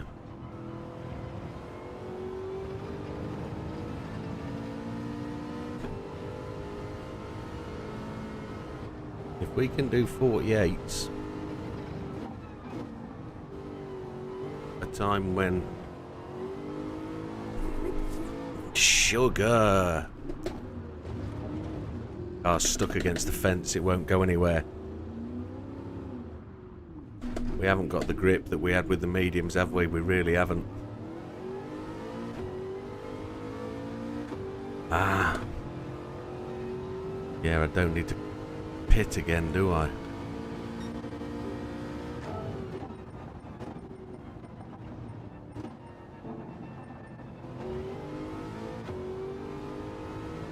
Donut. I'm a lap down on Sam now.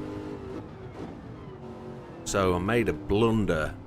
Fatal mistake there, didn't I? Picking the wrong tyres. That's just completely upset my mental state. I've now got dirty tyres. The car won't stop. I've got a twitchy back end. I've not practiced on hards because I didn't think I'd run on hards. There was no plan to run on hards, so...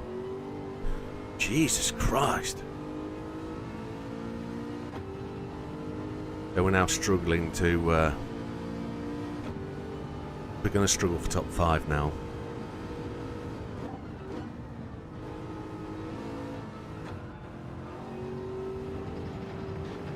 Just think where we could have been. We'd be pitting again in 6 minutes. And that's how far Seb is ahead. There's Sam. On his way round to lap me twice. 52 lap time, that's terrible. Strategy completely blown. I just buckled under pressure, didn't I? That's a shame. Ah. Well. We live to live another day. Be alright if I could not have this blooming cough.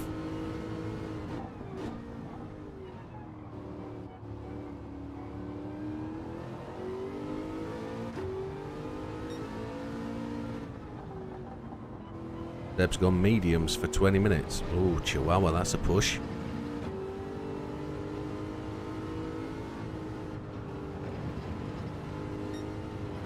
20 seconds ahead. We're never going to catch him though at this point. He's doing mediums on this last stint. Because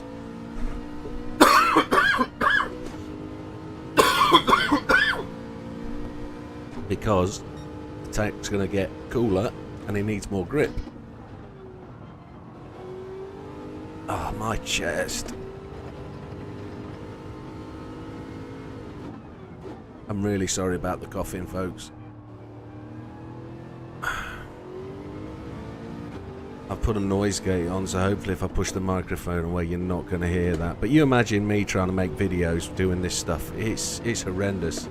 Every 6 minutes having to pause the video, edit it out, and oh, it's really difficult to keep the continuity going. And my brain hurts every time I cough. It rattles my brain against the inside of my head. Horrible.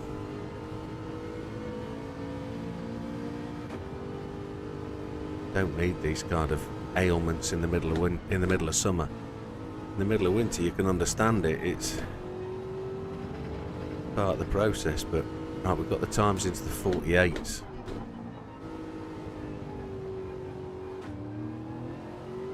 Seb's sticking at 19 though, isn't he? Triple is on. I don't know where they are in terms of time. Are we going to be somewhere around triple if we hadn't have stuffed it into the fence and wall?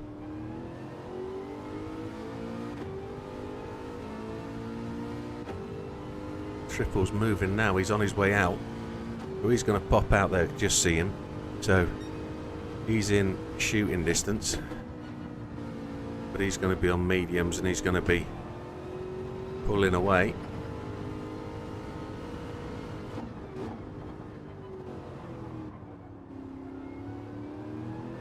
He took well enough fuel, didn't he? He took 67%.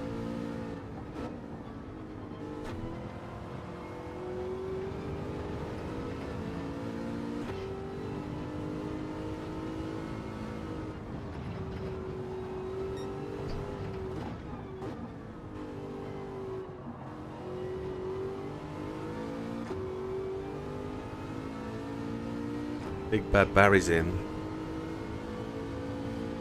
but I don't know where Big Bad Barry is in relation to me. So Triple's only 4 seconds ahead.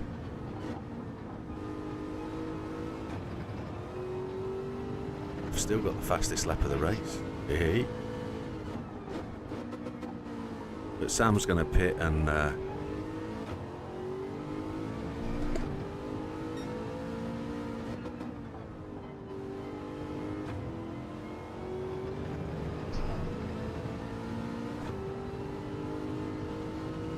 I can hear Sam's conversation.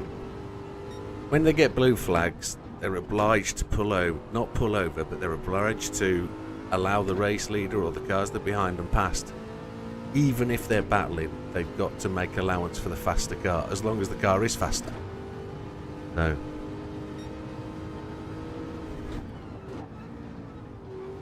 It looks like my stream started again.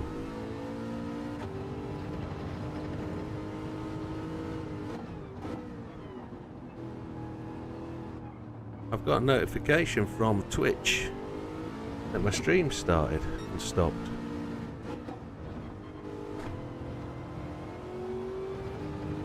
So Triple's just starting to pull away from me, which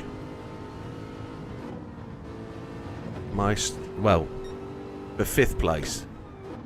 If Az is going to pit, it's for 5th place because Az will drop down. I don't think Seb and Triple are going to pull away, are they? They're not going to back out, I don't think.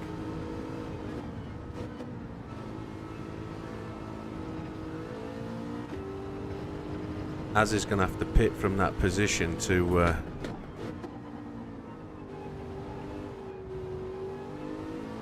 and then Seb and Triple will sail on past, unless they're so much further ahead that I've got no chance. I don't think these hards are going to last anyway. I think I'm in for another pit stop for a set of softs to finish the race.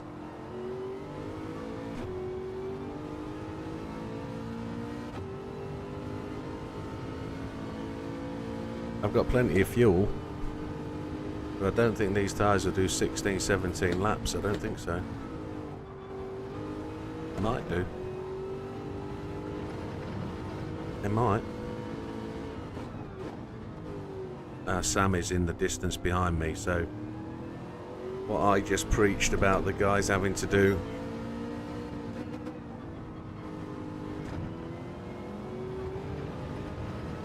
there's Sam, so I'll have to when Sam's on my back door, I'll just make room for him to go.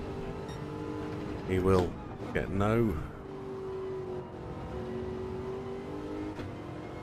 problem from me.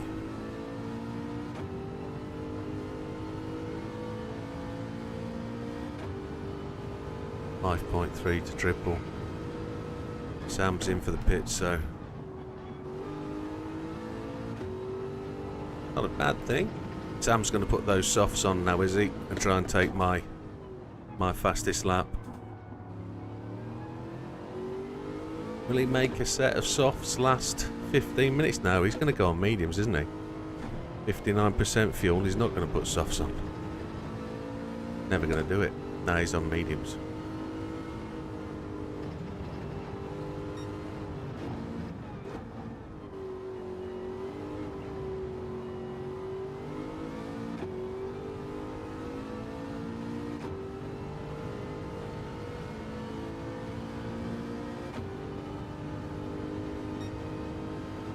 I need to keep an eye on Barrett behind me if Barrett is going to be. Az is in, so Az is way ahead of me. I've not got a chance of catching Az.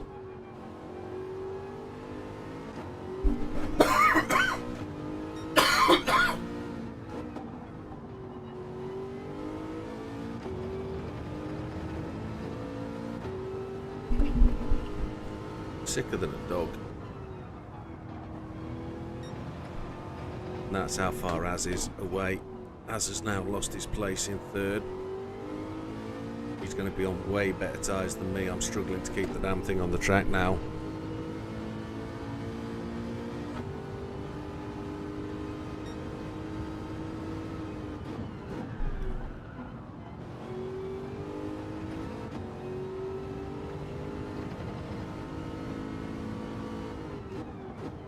I reckon Sam will take a pit stop for softs at the end.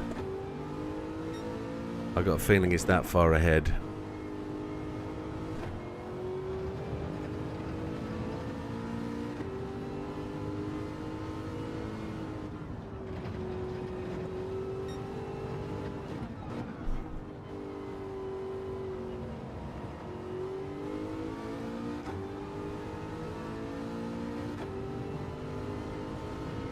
There's no way these tyres are going to do what I'm asking of them, I don't think.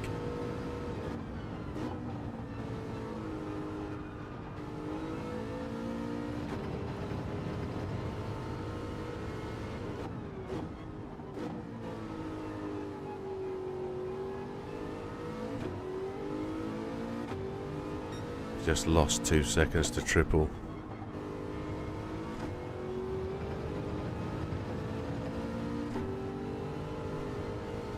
But we've gained a second on Barrett behind, so great balance to +2. I have to be careful with just how much the car's going to react and change to that.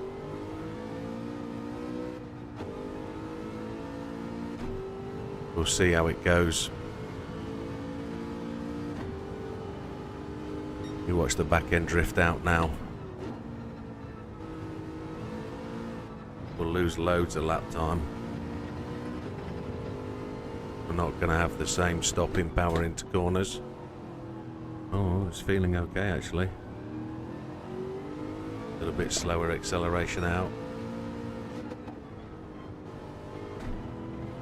We got the counter steer on now, which we didn't have earlier. But I'd never planned to run hard tyres. It's such a shame I cocked up. Oh, donut brains. Behind us we've got what going on? We've got Barrett and Batman. No, I think we've got Big Bad Barry coming round to lap me. That's what we've got. That's why I'm getting the blue flags at range. Again, we'll let that happen. Fat Man's not in it for the race for me, so there's no problem with letting Fat Man go either. He's just unlapping himself.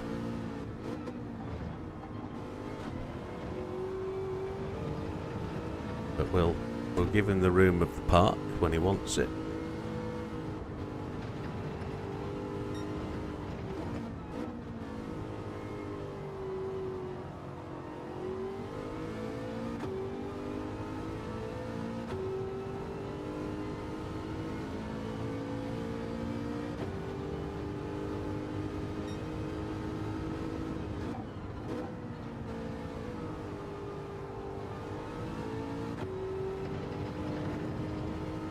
Barrett's gone in.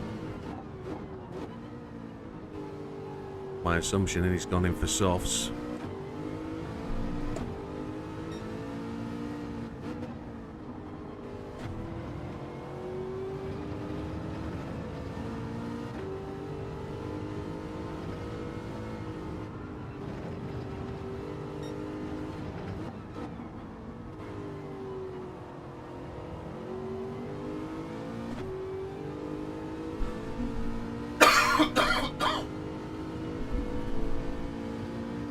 Big Bad Barry's not really putting me under any sort of pressure, so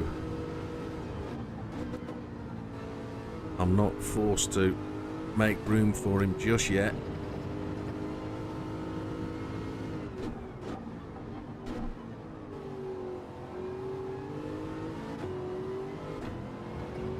Ten more laps on these tyres, that's going to be a big ask. Here he comes.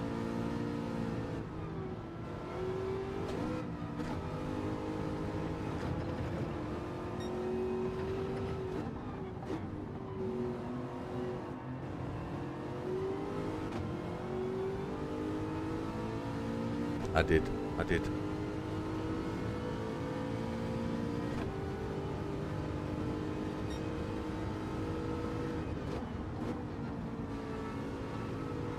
gonna try and pace off him.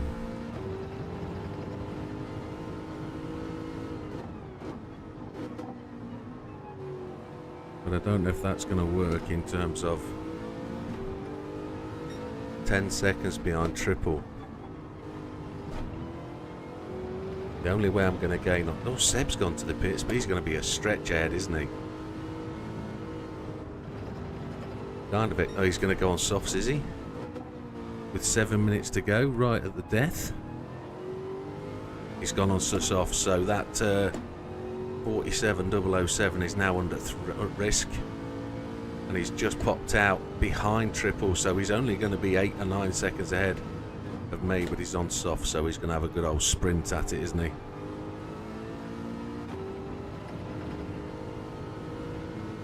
I'm expecting Sam to stop any minute. If everybody's going to be shooting for that fastest lap. But it's great that my lap time is up there that they're going to shoot for.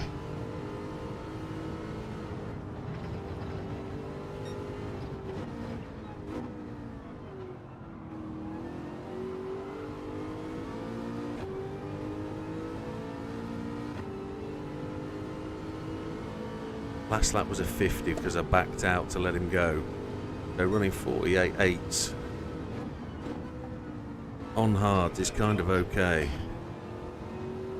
Wrong strategy on softs and 2 mistakes. No, 3 mistakes. It wasn't the strategy on softs. The strategy was to go mediums. I made the mistake. So it's 3 mistakes. But we get to drop around, don't we? So whichever one's got the lowest points gets dropped. So I just can't afford to make the same sort of mistake at another track. This was... If you take 23 seconds away and add it at the end of the race, that'll tell us where we came, which will put me kind of 4th, which, based on where I am now, it will put me sort of Seb's position. Which, yeah, could have been better. Which is really everything about this performance today. Could have been better. I picked Fat Man up at the start of the day, and Fat Man is underperforming today, I think you'd agree. Although, difficult car on this circuit, I think. Even though they're intrinsically the same, this car and his. 8 seconds now to triple.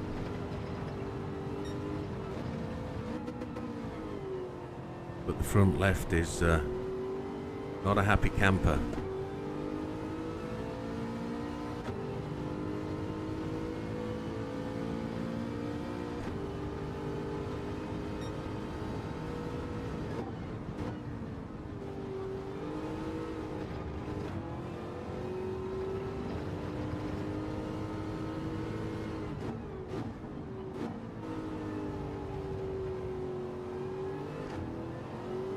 Six laps, tyres will be alright, I would hope. Well, I'm 32 seconds ahead of Barrett. I don't think I've got the opportunity to catch triple. So I'm going to defend my position. I'm going to put softs on now, and I'm going to try and set the fastest lap. Because I'm ahead of Barrett by a long way.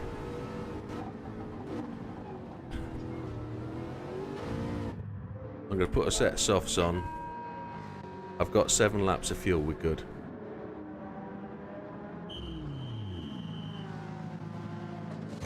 I'm going to try and defend that 47007.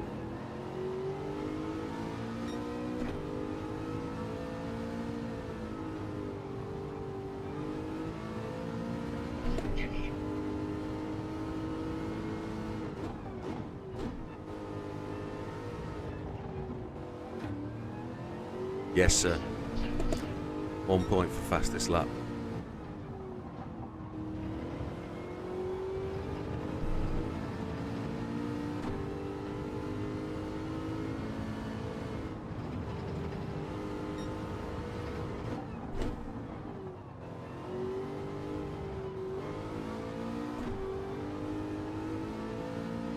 I've got a counter steer on as well. No, we're not lobby racing. This is league racing, Mr. Max.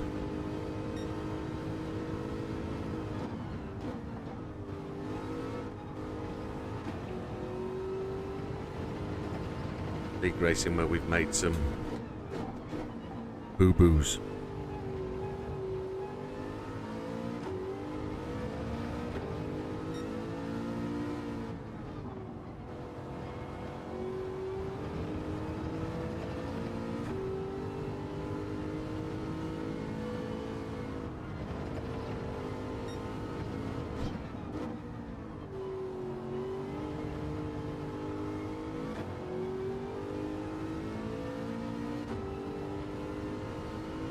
"69 laps. We've done more laps than I thought we'd do. I thought we'd do 68.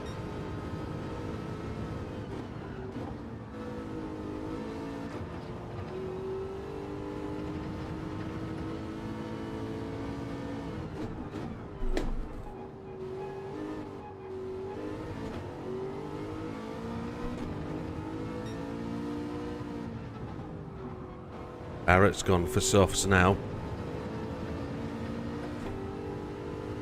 There isn't the grip that there was at the start of the race when it was warm. I did a convenient thing there to, I suppose the only positive of putting those softs on when I did was the track was still warm.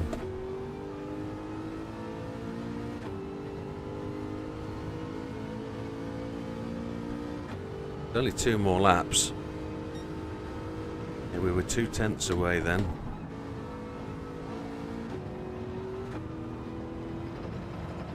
Fifth gear out there, that's a shocker.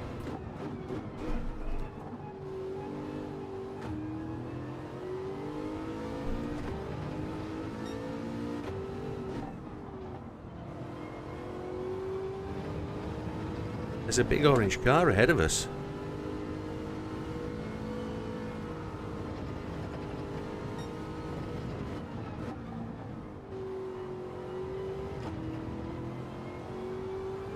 Is Sam genuinely going to let me have that fastest lap? Or has he got... No, he is. It's got to be mine.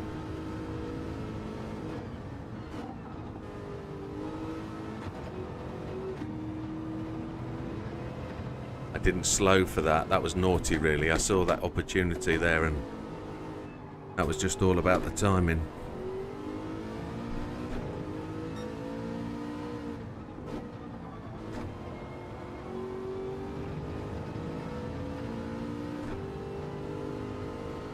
Seconds to the end. Are we going to make it, or is Sam going to make it and I'm not? And then Sam's going to make the fastest lap on that lap where I'm not involved. He is. He's going to make the lap. Look, I'm out. I'm done. I'm first guy to finish, and that could be the lap Sam take. Oh, I'm on the final lap. I made it. I don't know how that happened.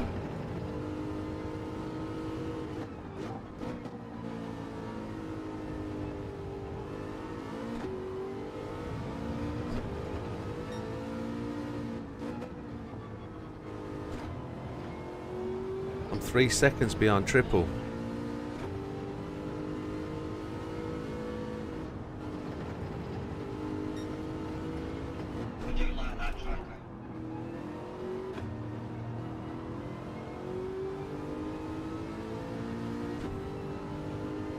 I think Sam's made a mistake letting me have that fastest lap. 2 laps down. Oh dear. Widdowmaker, come on. 6th place with fastest lap. That's a mark, even though I made a mistake. As did come 3rd, did he? See that? We'll have a look. Have a look. 3-star ticket for that performance. I think that sums that up.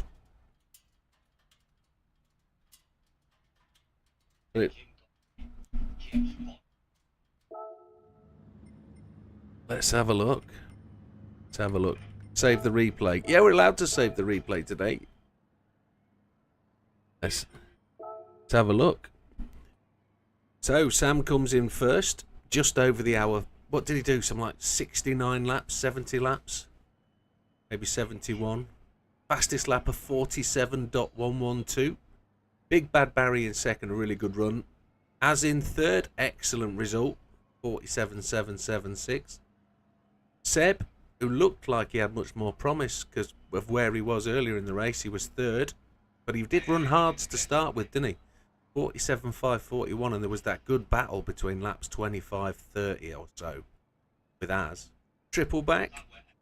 It was really good. Lots of backwards and forwards. Triple back. He was 5th place. He looked very slow at the start on those hards. Didn't look comfortable at all. 48.356, and I think that reflects where he was.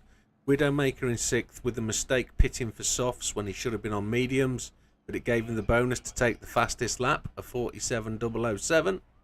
That's stolen a point away from Sam, really preventing him from getting that clean sweep for the season. Yeah, it's a point. I was talking about it from lap 40, saying I wonder if Sam's going to change to softs at the end, and oh yeah. You get a point for fastest lap for every race, Sam.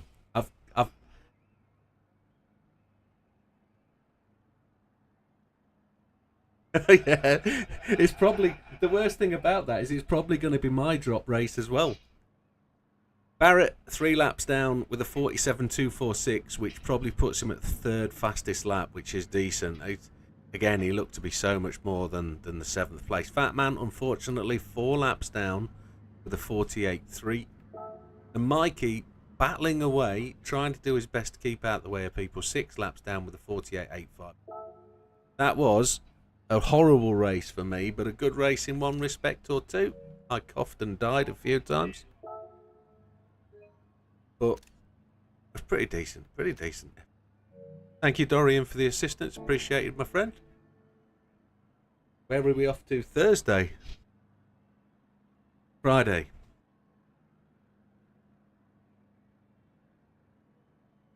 Say again. I think I did 18 set of mediums. Wow. I did see you go in early, and I thought that's because you spun off and hit the gravel. I wonder if you put... You must have put part ones on from practice or something. Maybe you had your qualifying set on. Yeah. That's weird. Because my second set of tyres got me to lap 36. And we were discussing how much fuel I should take. And I said 18 laps.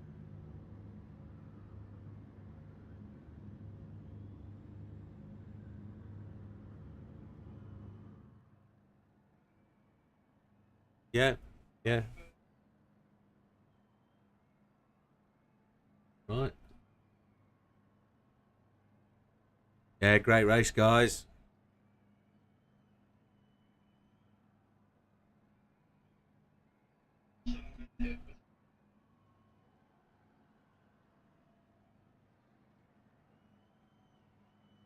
Oh, you did touch each other a few times. You touched each other a few times. Now, going into turn one, there was a couple of nudgy bumpers, but it was all proper.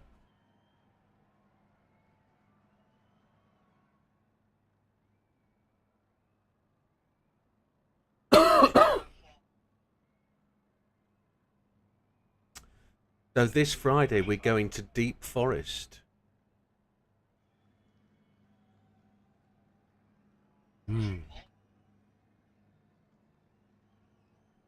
Deep Forest. I hope everybody saved the replay. Just while we're here, I'll do this.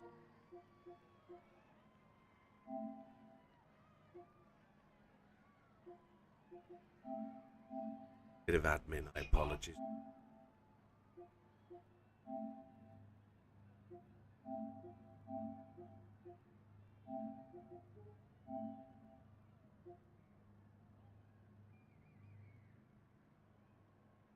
Right.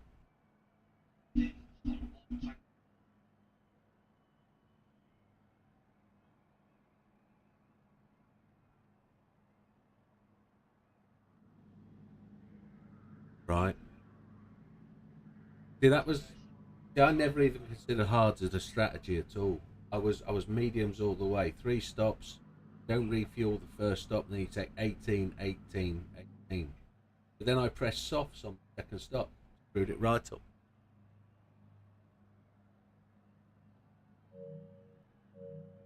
Yeah, I was doing 48 fives on hards at the end. No problem. Sorry, Sam. Go on.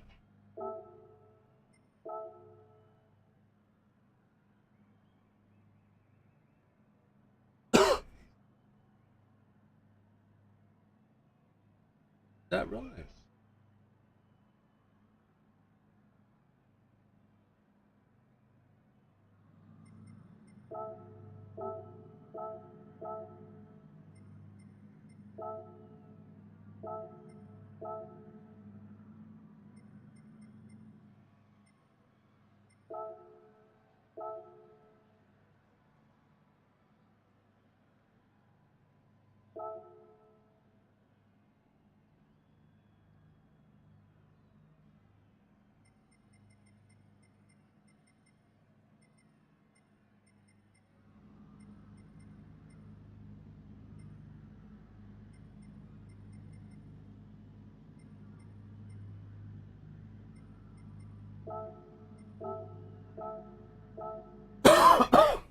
Excuse me.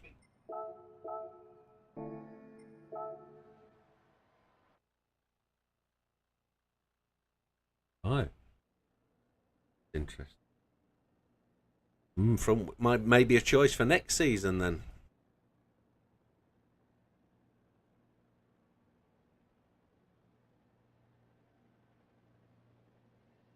We could make it front wheel drive season only.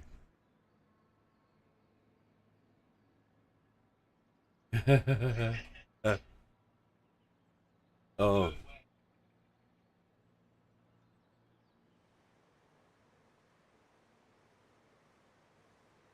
It would certainly even things up, wouldn't it? And it would, well, you would hope it would even things up and make some stuff similar.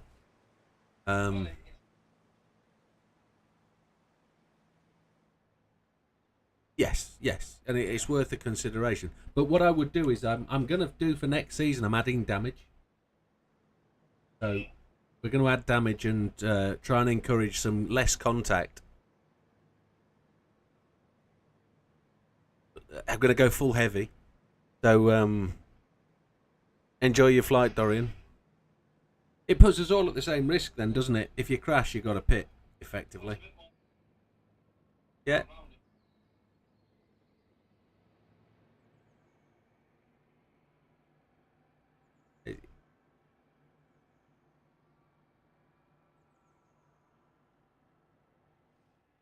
Yeah, so if it was like auto polish when I got took out by that dirty driver, Mr. Jim, who didn't bother to turn up today,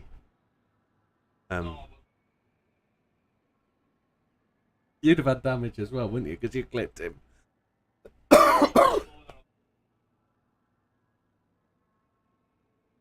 Yeah. But it'd be interesting how it applies. Well, we've got 3 weeks, 5 weeks to decide, haven't we? We're not going to start the new season till September, so see what you think, see how it goes, and we'll apply what we can. But I'm not sure about single make series. I'd think if we go front wheel drive, there's only 3 cars, I think, in there that will be front wheel drive in the GR4s. Sirocco, the Golf, McGann, yeah. And then you'd have a choice in the GR3 class of 4, wouldn't it? So there could potentially be 4 different cars in the race, which 3 cars of each one if everybody did something other. And I wonder what the difference is between them. Would everybody end up in the Mazda 3?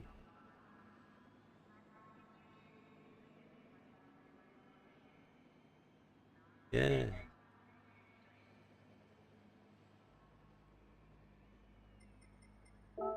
Yeah, it would. It would. Absolutely right, it would. That's right.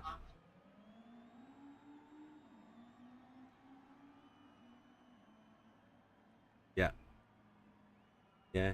Interesting. Good food for thought. We have to see where that goes. So on Friday we're at Deep Forest. Yeah, good stuff, my friend. Yeah, good stuff. Good racing, fellow. See you soon.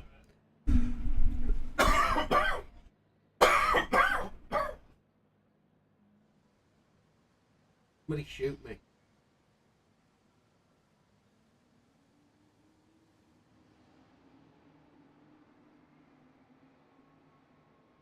I thought you'd honestly pit for a set of softs.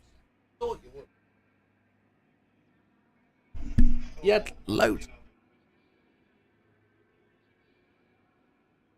I pitted to counteract it. I actually did an unnecessary pit at the end to take a set of softs to just try and push. Yeah,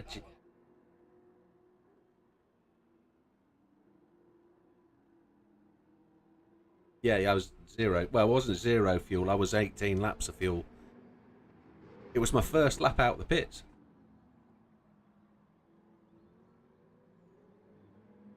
Yeah, I had good traction out that last corner. But then it was before I realised I'd put softs on. I thought I was on mediums and absolutely flying.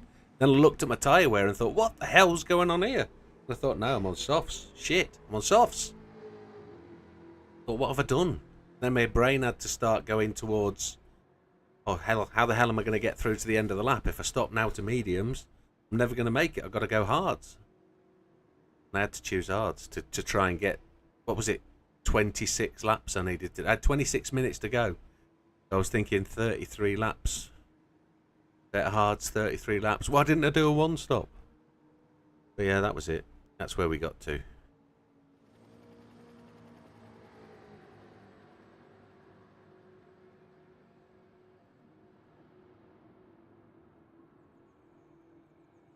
I did. But here's the thing, right? I talked about this on the way round. The 420 boys picking a hards strategy where you run 48 fives, you're difficult to overtake and you've got track position. So if you can be in the mix at first pit stop, you go past. They're going to struggle to overtake you, and that's what I experienced. I couldn't get past Triple. I couldn't get past Seb because they were running the line, and I couldn't get around them. Yeah.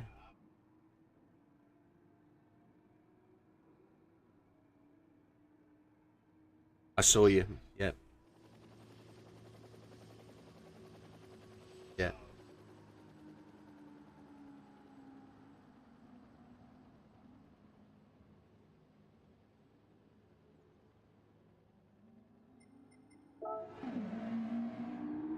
Well, you also experienced the fact that they battled behind you and you were able to pull away. So you got to the first pit stop with some advantage because they were fighting behind.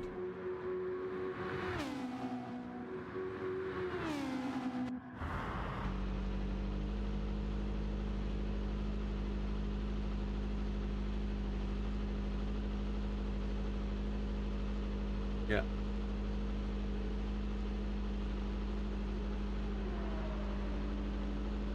Yeah.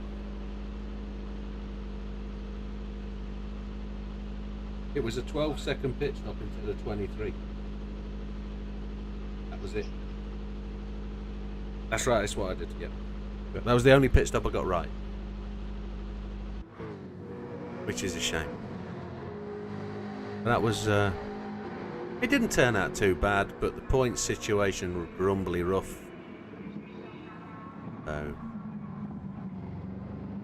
hey-ho. Yeah, there is that. There is that. I was quite pleased with that, but I was sweating about it. No.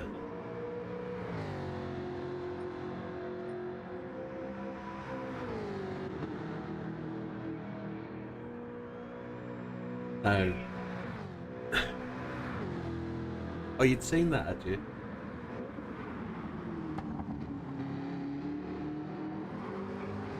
No, it wasn't. It wasn't. It would have been. My strategy was potentially softs at the end if the mediums didn't make it. But it was a genuine mistake.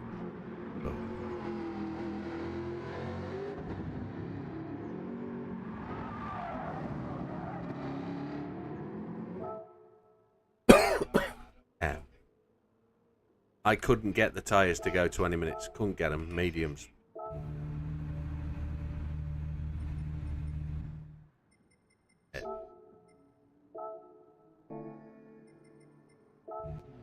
Yes.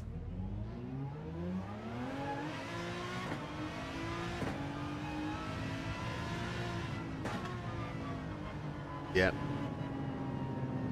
Yes, it is. Yes, absolutely. Yeah. I had 2 offs, 2 unplanned offs, which just rubbish.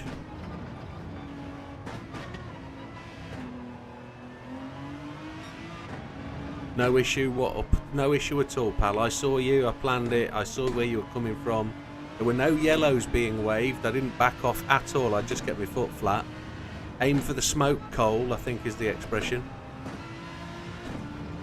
If you watch the Days of Thunder, that is. You know that expression. Ooh.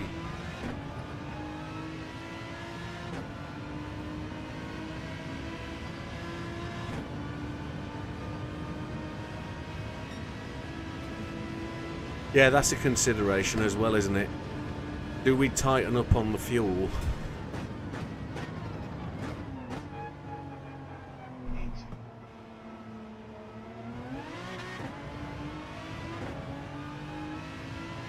Right.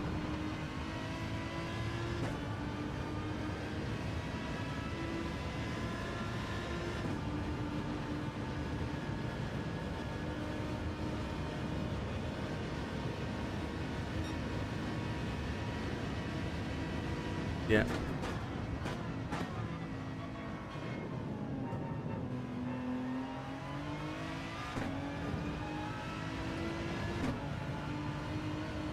Yeah.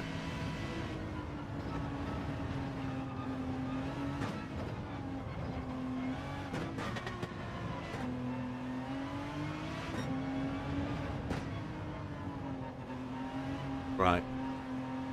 Yeah, what I've been trying to do for the seasons is keep everything the same, but it's gonna... It looks like we need to lean towards splitting them up and doing specifics, doesn't it? It does look that way. To make it more open racing. Okay. Yeah. No, I get you. I understood. I put my brain to it.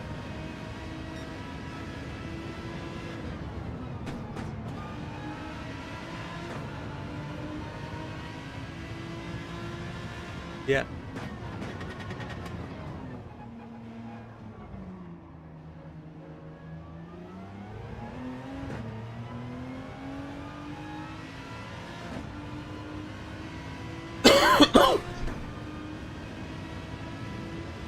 Yeah.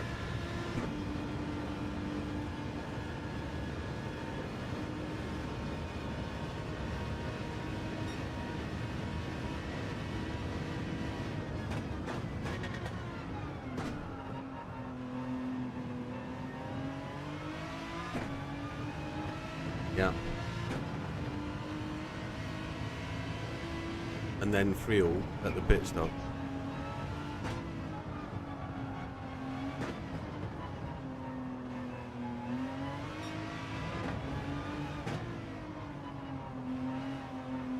Yeah.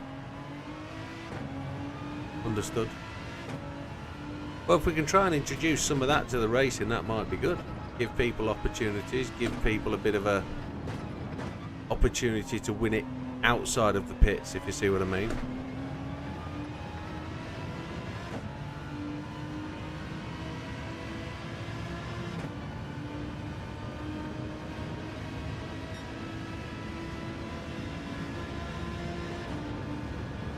It was pretty much the same as 747, to be honest.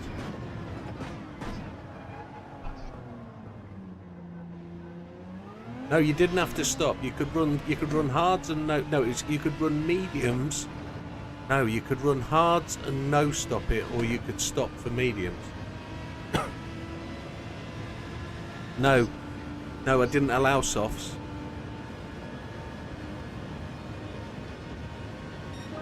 Right, okay, but I think for the last time we did it, I think I made it only 2 tyre choices. Yeah. I think. I could actually look at that now, I'll tell you, because I've got the settings on the screen. I've got the settings. You load one. Oh, that's a shame. And I mean that generally. It's no, there wasn't. That wasn't sarcasm at all. No. The next race is at Deep Forest on Friday. Got that long straight, haven't we? 2 long straight. You got the downhill acceleration. Here we go. Here's the Daytona sets. So 10 laps, we've got slowest first on the grid. It's 12 times tyre wear, 4 times fuel, 6 times refueling speed. And tyres were set to hards and mediums.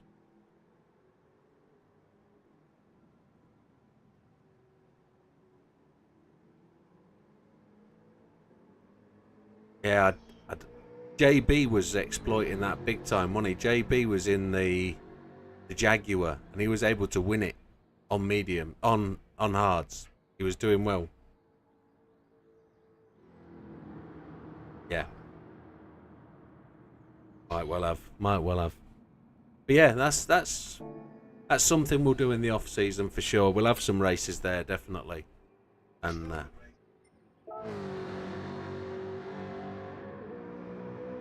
yeah. It's holiday season at the minute, isn't it? It's holiday season and we got people away, so. What?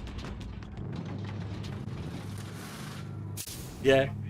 Yeah, that's he's only doing it to give me encouragement. He's trying to be the pit, he's trying to be Lewis's pit guy. Don't.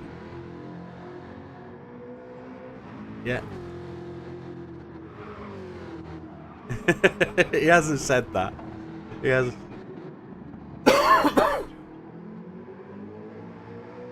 Yeah. Yeah. But he's... Whatever. What's Lewis's pit guide called? The one who's on the intercom. Bono, that's right. He's trying to do the Bono type of thing, and he's, you know, race for the front, ignore those behind you, box, box, box kind of thing. That's what he's...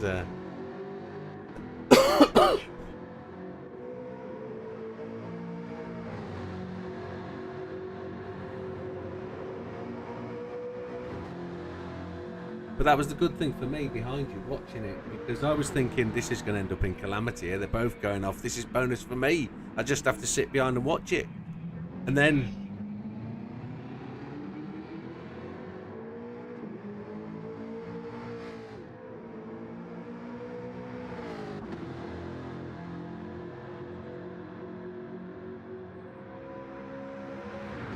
Well, that was the thing. His tyres started to go, didn't they? You got past him, then I was pretty much all over the back of him. I got past him, then had to pit because my tyres were done. And then he had to pit because that was his first stop. So, like, Christ. Yeah, absolutely is. Nah. Yeah.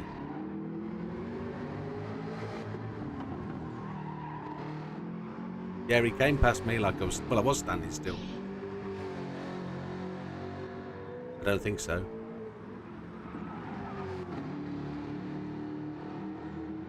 And picks up a penalty. Where'd you get them?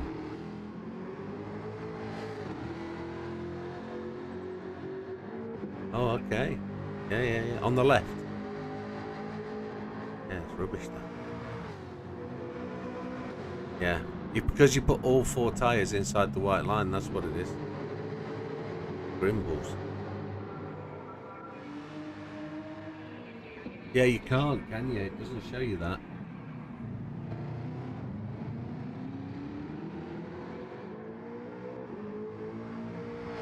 I was running brake balance +2. Just to... +3 on fresh tyres, +2 on 5 or 6 laps. 5 or 6 lap old tyres. The back end just snaps. That's why I ended up in the gravel, because the back end just went. I had to put it back to +2. Just too much. But it still has a massive effect on tyre wear, brake balance.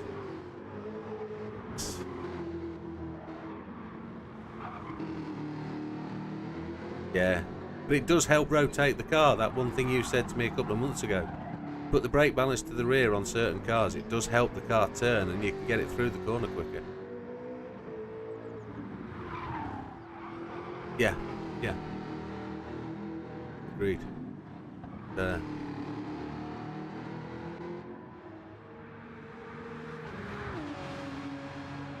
Right. And it also...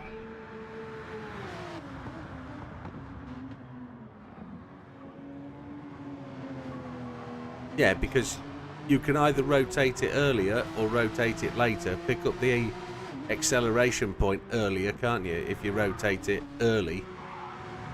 You know, as long as you get that acceleration point, you can see the exit, you can barrel the throttle and you're away. But it's...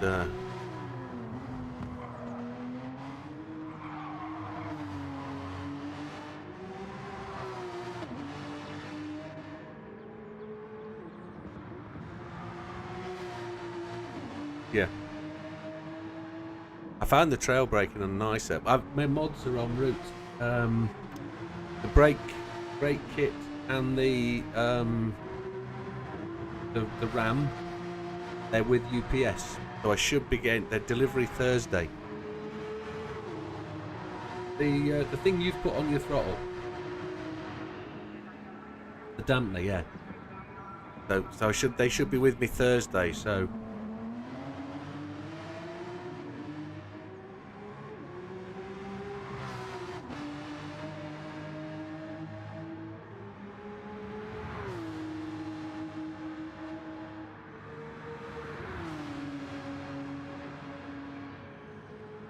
Yeah, with the...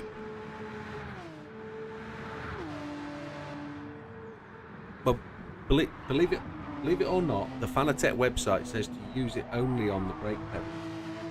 And it's supposed to give the feel of a real brake pedal feel. But I now understand what you mean about having a brake pedal that's like a brick. And I'm getting used to that now, because the trail off, what you've just talked about for trail braking, is so much easier when you've just got a millimetre of travel, 2 millimetres of travel.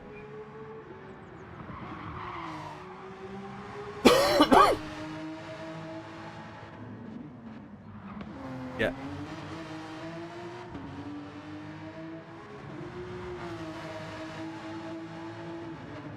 I get that. I feel that now. I didn't understand that when I was running a G29. Now I've been using this for the best part of 4 months. It's making sense. Now I just want to get some of that firmness into the throttle so that I'm not killing the throttle early. Maybe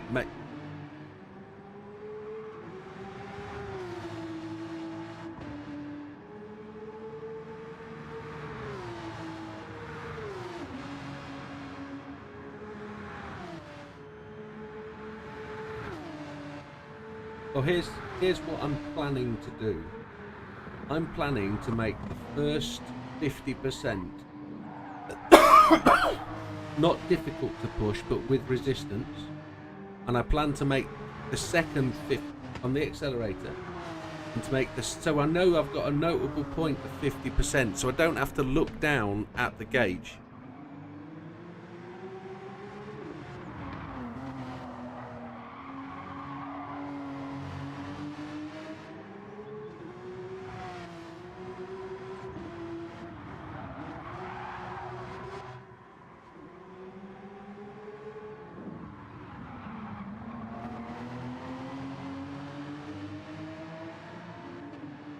Can't you? Because that's not what it explains on the Fanatec website when using it on the brake.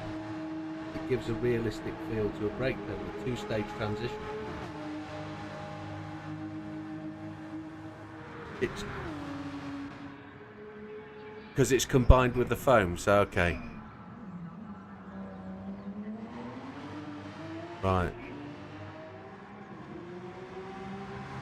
Well, I was hoping to be able to give myself a definite 50% point. So when I'm hesitating to come out the corner, I can at least give it 50% throttle, and then I know where the 50% is, and I can then push through it and hit the 100 when the car's giving that direction of travel. That's what I was hoping to do. But well, that's what I'm going to try and do. But yeah. Because I don't see the point in just making it stiffer to push. Wouldn't make sense. No, exactly. That's the other part of where the brain fights with reality, doesn't it? It's like. So here's the thing, right? My Mrs. Mercedes. My Mrs. Mercedes has a definite point when you get to the kickdown. You push the throttle pedal, and it gets to a resistance point. And then when you want to gun the throttle, you push it through that, and it kicks down a gear. Called kickdown. And there's a definite resistance in the throttle when you do it on the motor. Maybe that's an AMG thing, I don't know.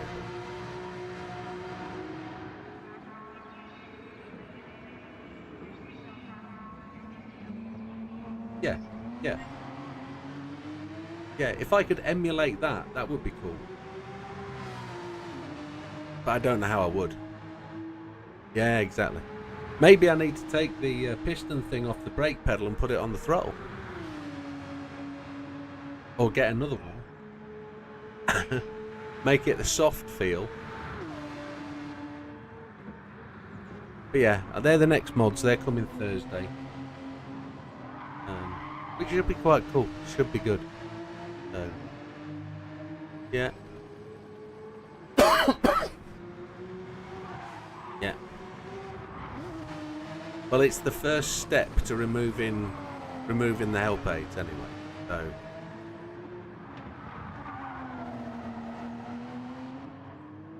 The only thing I've done is I've pulled it towards me a little bit. I haven't yet changed the height. So what I've had little inside knowledge. The guy I was dealing with at GT7 has moved on. Thank you, Murky, for everything you've done for us. Have all the best in the future, pal.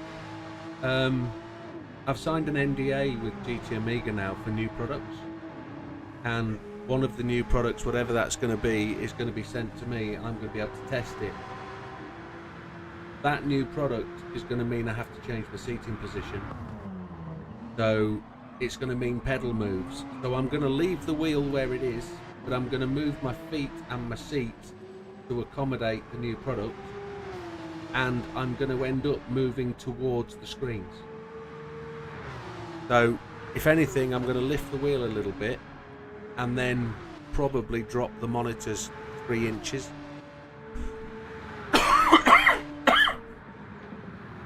And then... Oh, see where the top... Are you on a... What wheel are you on? You're on the Formula 1 or the McLaren. So it's not a round wheel?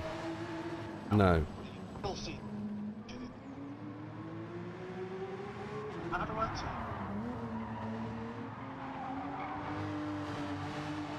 Night, Matthew. Good luck with British Gas, and tell him who's boss. Adios, amigo. I'm waiting for a picture. Hopefully it's not got naked legs, and hopefully you have got trousers on or shorts and something. Make sure there's no mirror reflecting off the screen. We don't want to see Sammy's snake tonight, do we? Yeah, I'll put it on the screen. As long as you're alright with me putting it on the screen. Yeah, That's fine. That's the hat. Oh my god. I wasn't expecting a photograph like that.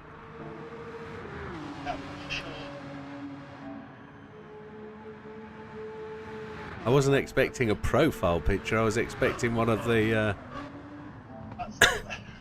Ah, so your wheel is angled down. What kind of disability do you have?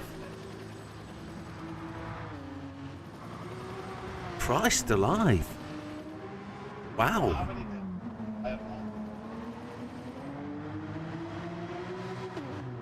I never expected that, pal. Never expected that. Like the picture. Yeah, the F40 is nice. No, I didn't expect you to have that angled down. That's bizarre.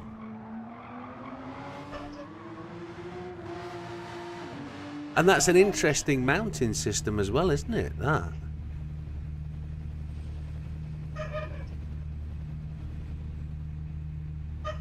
So what's sticking out underneath it, coming up to the back of the wheel? Is that just the edge of the mounting bit? Or is that... That's like...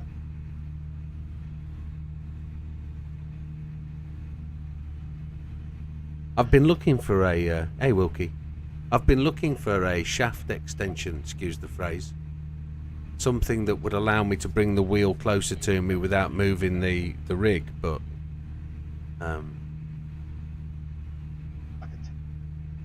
Oh, I see.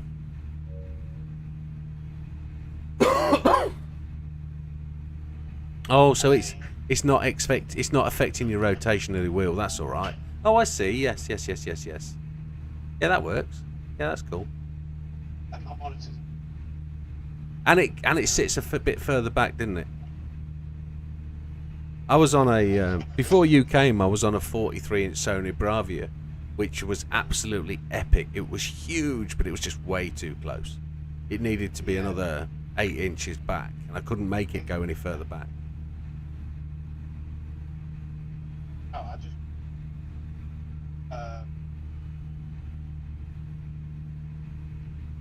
Yeah.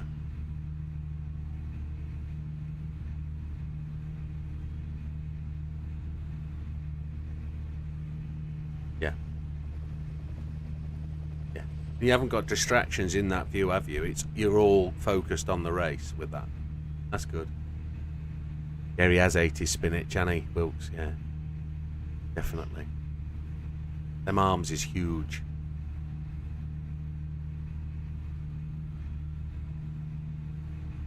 Is that what it is? Well, I'm on 7 on mine, so that's I've not got a massive amount of force feedback.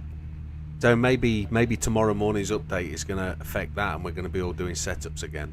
Don't know. There's not a lot of information around what that. Let's just bring that up on screen so people can see it. So server main. All right, mate. Yeah, adios. Have a good one. Good race tonight, pal. Shame about the fastest lap. See you, mate. So server maintenance notice for August the 7th. The maintenance is going to take place on the 7th of the 8th at 2 a.m. Eastern District time. So that's going to be, I'm guessing that's going to be 8 a.m. our time. It's 5 hours. So that'll be 9 a.m. our time and lasting approximately 2 hours. So all the usual stuff is going to be available. It doesn't say what it's going to do. It just says that's server maintenance, which is the normal announcement we get for the update. I haven't seen anything on Kaz's page, so we'll have to see if that's update 1.50 and then see what they do. It's going to be interesting to say the least. So is anybody else? It's just me and Mikey. So, are you alright with this circuit, Mikey? Yeah, cool. So, yeah.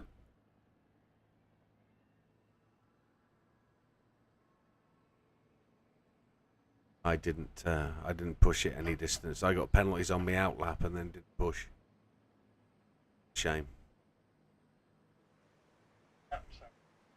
Right. 8 laps will be best part of 12 minutes, one would suggest. So it's going to be mediums 2-stop then, I would think. Mediums 2-stop is where it's going to be. What have we got? We've got 53 minutes, 51 minutes. Let's go and push a strategy. Let's go and have a mediums and see how far they... That's what we got to do, I think. Car settings, mediums. Treat it as the start of the race.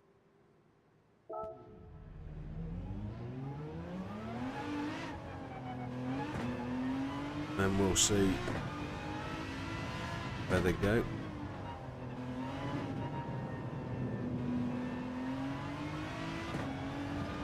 Brake balance, we're going to put 2 to the front because we know it's rear wheel drive car and they're aware.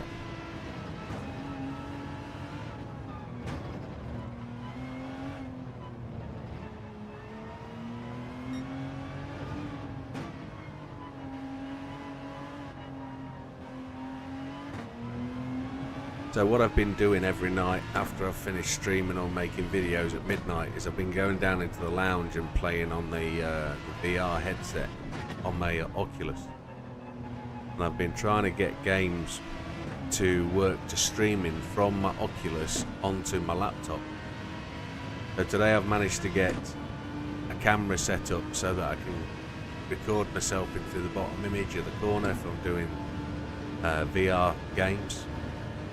And I've been getting sound to work through the Oculus headset, which hasn't been really very good. And today's challenge was to try and get a conference speaker to pick up the audio quite clearly from halfway across the room.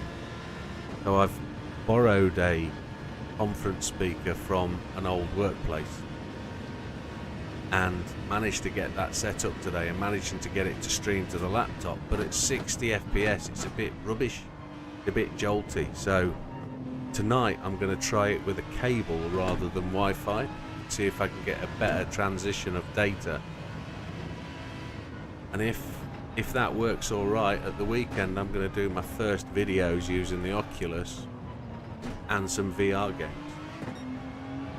So I've got some equipment arriving tomorrow from another YouTuber who I've managed to buy some of his kit, and we're going to try and do a couple of videos with that. I don't know what people on the channel will think, because it's different to car racing. I'll tell you what it is. From the age of 13 I've played cricket, and I played cricket through secondary school all the way up to the age of, well, I'd say 30 really, at a competitive level, until I blew my knee out. And I managed to play for Nottinghamshire at one point. I played some touring cricket for a local touring team, and played for the town. Didn't get to the first team for the town, but I was only young. I played for the village, I played for the school. I was playing both days at the weekend, and probably 3 out of 5 nights or 4 out of 5 nights in the week, in the evening after school, up to about the age of 17. And then I got a job, of course, but played for the army and really enjoyed cricket up until probably, like I say, when I was playing for my work at Heathrow. Played a couple of times for the works team, and then sort of fell out of love with it. I didn't enjoy it. It got too competitive for me. I didn't enjoy the aggression that came with the competition. So I discovered Oculus's IB Cricket by watching a YouTube channel called the VR Cricket Guy, and he's really found a good way of playing the game and working his way through.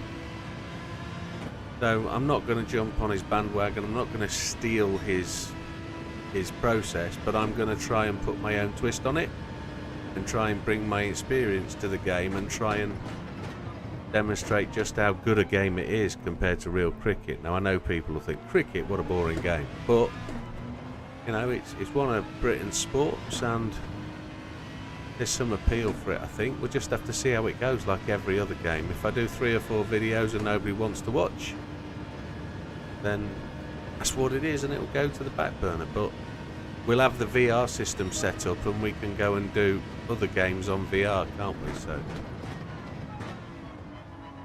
the only thing I can't do is live stream off it, because I can't see chat.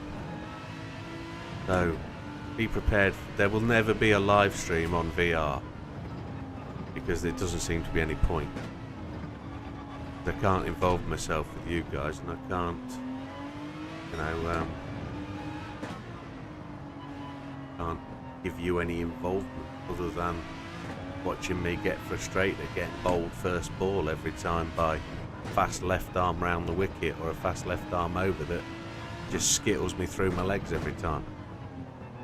So that'll be at the weekend I do those first videos, so we just have to see how they go and see what people think. But there is the opportunity to play cricket against people, so we'll have to see how that goes. The VR Cricket Guy doesn't do bowling, he only does batting. So we'll just have to see where that goes, because I'm sure the bowling bit's going to be boring. But we'll see. Zero feedback verbally or chatty from anybody, so not even a smiley face.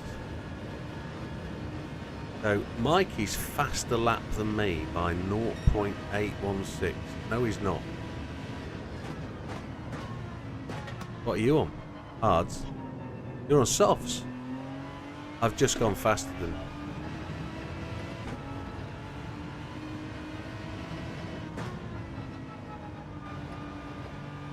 TJ 930. Unfortunately, the caps defeated you. Battling with Streamlabs.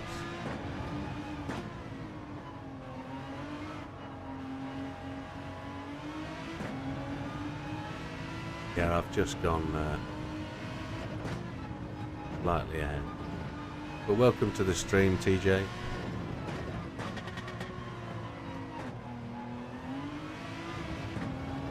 Got counter steer on this one. It feels like I need counter steer. Tyre wear is pretty even. I'm just going to back it off to -1. You're welcome.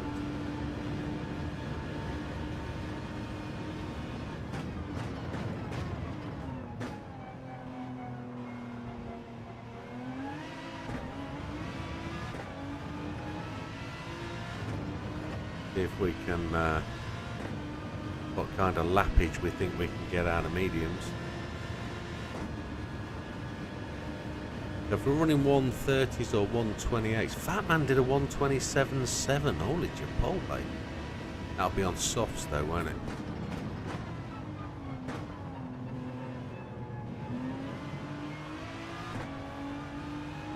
This really wants to turn the corner when you put the throttle down. Whoa, done it.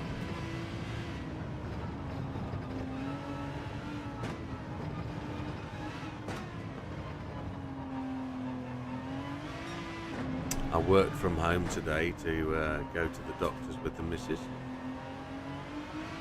She didn't go, I ended up going on my own to pick up the paperwork. Then I ended up in the doctor's myself with my chest because the lady at the doctor said, "Why aren't you seeing a doctor?"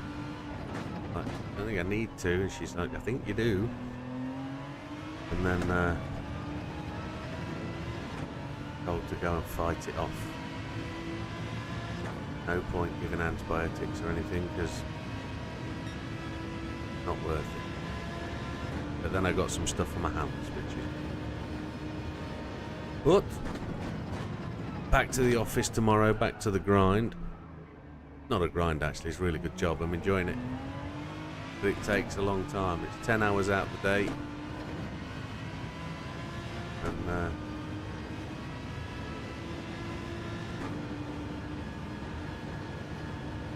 you can hopefully make something of it. If only my house would sell, I could move and be much closer to work. Much closer to retirement as well, I was going to say. Christ alive, ow. I really am sorry for coughing down the microphone, folks. I have zero warning that that's going to happen. Not moaning about it, Widdowmaker, get on with it.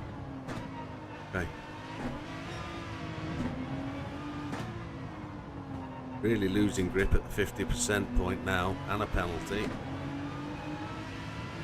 So we're dropping a second a lap because of the slide in the tyres, because of the grip.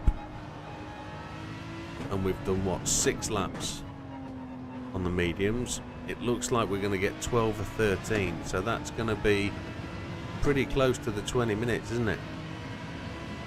Which is what we need for a 2-stop.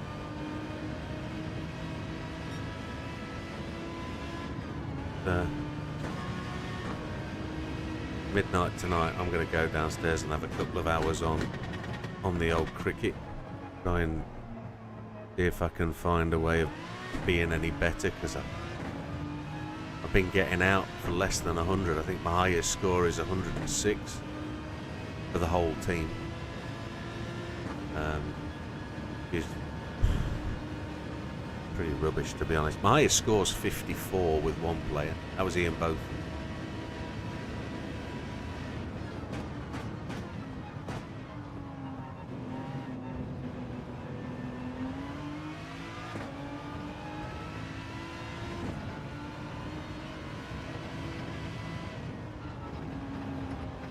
I'm going to get a penalty for that. 2 tyres over the white line, maybe. No? Beefy Botham, absolutely. Not his son. I've got a story about Ian Botham. My missus, God bless her soul, not God rest her soul, she ain't died yet. Used to work for British Airways at Heathrow Terminal 1. Terminal 2 actually, my apologies. No, it wasn't, it was Terminal 1, get it right. She ran the chauffeured parking services for British Airways at Terminal 1 when I worked on Concorde. And with that, I would go and drop her off in the morning if I was on a 4 o'clock start. She was normally on a 6 o'clock start or something like that. I'd drop her off and then I'd pick her up on the way home, or vice versa. Whatever was happening, we'd do whatever. So I'd go up there and I'd drive up normally, get out, have a chat with the guys, whatever, have a look at what cars they've got in.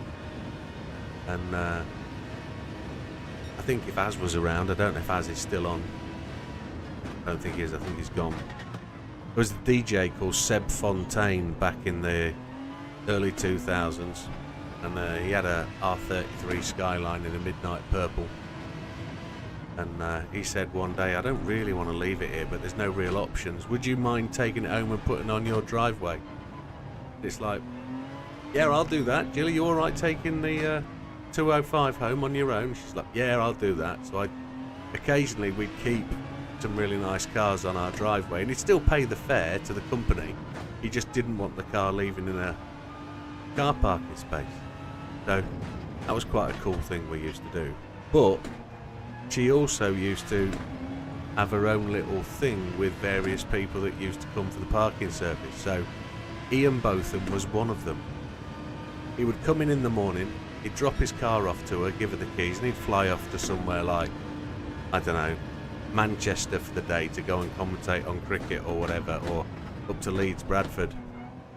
And he'd come back 8 o'clock at night, and he'd walk into the office and say, "Hi, have you got my car? It's Ian." And she'd say, "Ian who?"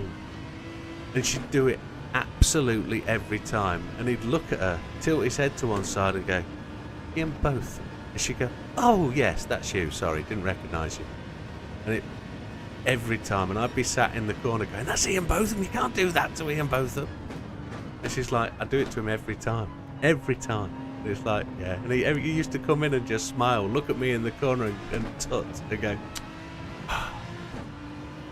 it was funny. But we used to meet loads of people. So that's where I first met Colin McRae and Nicky Grist, in that office, because they used to use the parking space. But loads of people. She used to get all sorts of gifts from people as well. Now I'm going to say a name and it will mean nobody to anybody. A guy called Marin Simonescu. He was an old Jewish guy, used to fly to Israel on a Monday and fly back on a Friday. He used to be some politician out there. I don't 100% know.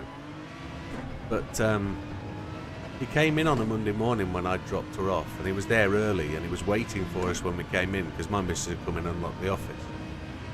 And I used to make sure my missus was all right, because of course it was dark, and she's a single female on her own in a dark place. And I used to pull up, get out with her, make sure she unlocked the door, turn the lights on, and get everything sorted. And then I'd jump back in the car and drive off. And this guy called Marin Simonescu, lovely fella, really lovely, but a little old man, this morning said, "Excuse me, sir, are you the lady's husband?" And at the time we weren't married. And I said, "Yeah." And he said, "Oh, she's a lovely lady. Do you mind if I buy her a gift?" And I thought, well, he's asking, so I'll say yes. No problem. No problem at all, sir. If you feel you need to, please do so. And on the Friday, every Friday night when I picked her up on the back shift, 8 o'clock, they'd lock up the office at 8 o'clock and we'd all go over to the pub in Terminal 1. We'd all have a beer. And I was sat 7:45, waiting for her to finish work. And this chap come in, and he actually handed me 2 gifts, one for me and one for her, and said I could really only buy her a gift if I bought you one because she's married. And it was just the sweetest and politest thing that anybody ever done. So Marin Simonescu, I know there's probably zero possibility or chance that you're ever watching, but thank you very much. I still have that bottle of aftershave, what is it now, 24? Probably 23 years later. Still got it. It's a Gucci aftershave. It's very, very nice, and I only use it on occasion. Yeah, very interesting. And great times back then. I was interested to learn that Concorde's replacement has just been... Yeah, he's a nice guy. Just Concorde's replacement is scheduled to launch in 2029. An American-created plane. It's going to have a passenger capacity of 64 people. It's got a price tag of 160 million per plane, which is equivalent to a similar wide-bodied plane carrying 350 people. So, if you know about your planes, it'll be something like a 777 price. There's 120 ordered, and they're going to be. Factory has just been completed being built back in June, on the east coast of the US. I think it's North Carolina. The factory is. They've got 120 orders from three airlines. Japanese airline, I can't remember what it's called. And then you got 2 Americans. And they're expecting 1,000 planes. It's got a target time of 3.5 hours to cross the Atlantic, which will put it back on Concorde's path, but with 1/3 the noise and 1/3 the fuel use. Which, if you think, Concorde had a passenger capacity of 104 at its heyday, and then it was 96 when it went out of service because they took passengers out because of the extra reinforcement they put into the fuel tanks. And we could be going back to supersonic flight across the Atlantic within 5 years, which is phenomenal. Thank you for the follow on Twitch, M. Bilal. Welcome to the channel. I'm sorry for boring you about Concorde. I just thought it was an interesting statistic because that's what my past is, isn't it? I used to work for catering on British Airways, and I did the re-cater on Concorde and in Flowline for British Airways, so it's a big part of my past. And I've got loads of stories I could tell you all from back then. I'll tell you one actually, because it's actually the anniversary of it today. Not today, of very soon. So you can Google this. Go on, Mikey. No worries at all. No worries. No worries at all, my friend. Good. You're doing all right, mate. You're plodding, you're getting the laps in, and you're learning. So, no problem at all, amigo. See you soon. Cheers, buddy. Take care. So, you've been on GBOAC. Very nice. Is that the one at Manchester? It will be, won't it? There was only 8 of them at the end. They've all been dispersed to various parts. I was in New York to watch the last one sail down the Hudson. That was my farewell from British Airways when I left at the end. It just so happened I was over in New York when they did the last parade, and they've just repainted that plane and put it back on the static stand over there near the base. Well, it's not near the base, but it's a short way along from the Twin Towers Memorial. It's a stunning beast, man. It's got so much history, and it should never have gone out of service. I know it was a pleasure flight. Yeah, okay. It's one of those. It's we know it has noise problems. We know it was running so much fuel, but it was the only thing we had. There was nothing else, and it was just terrible. So we've done 13 laps, and we're doing 130.9, so 131s. And that right front tyre is dead.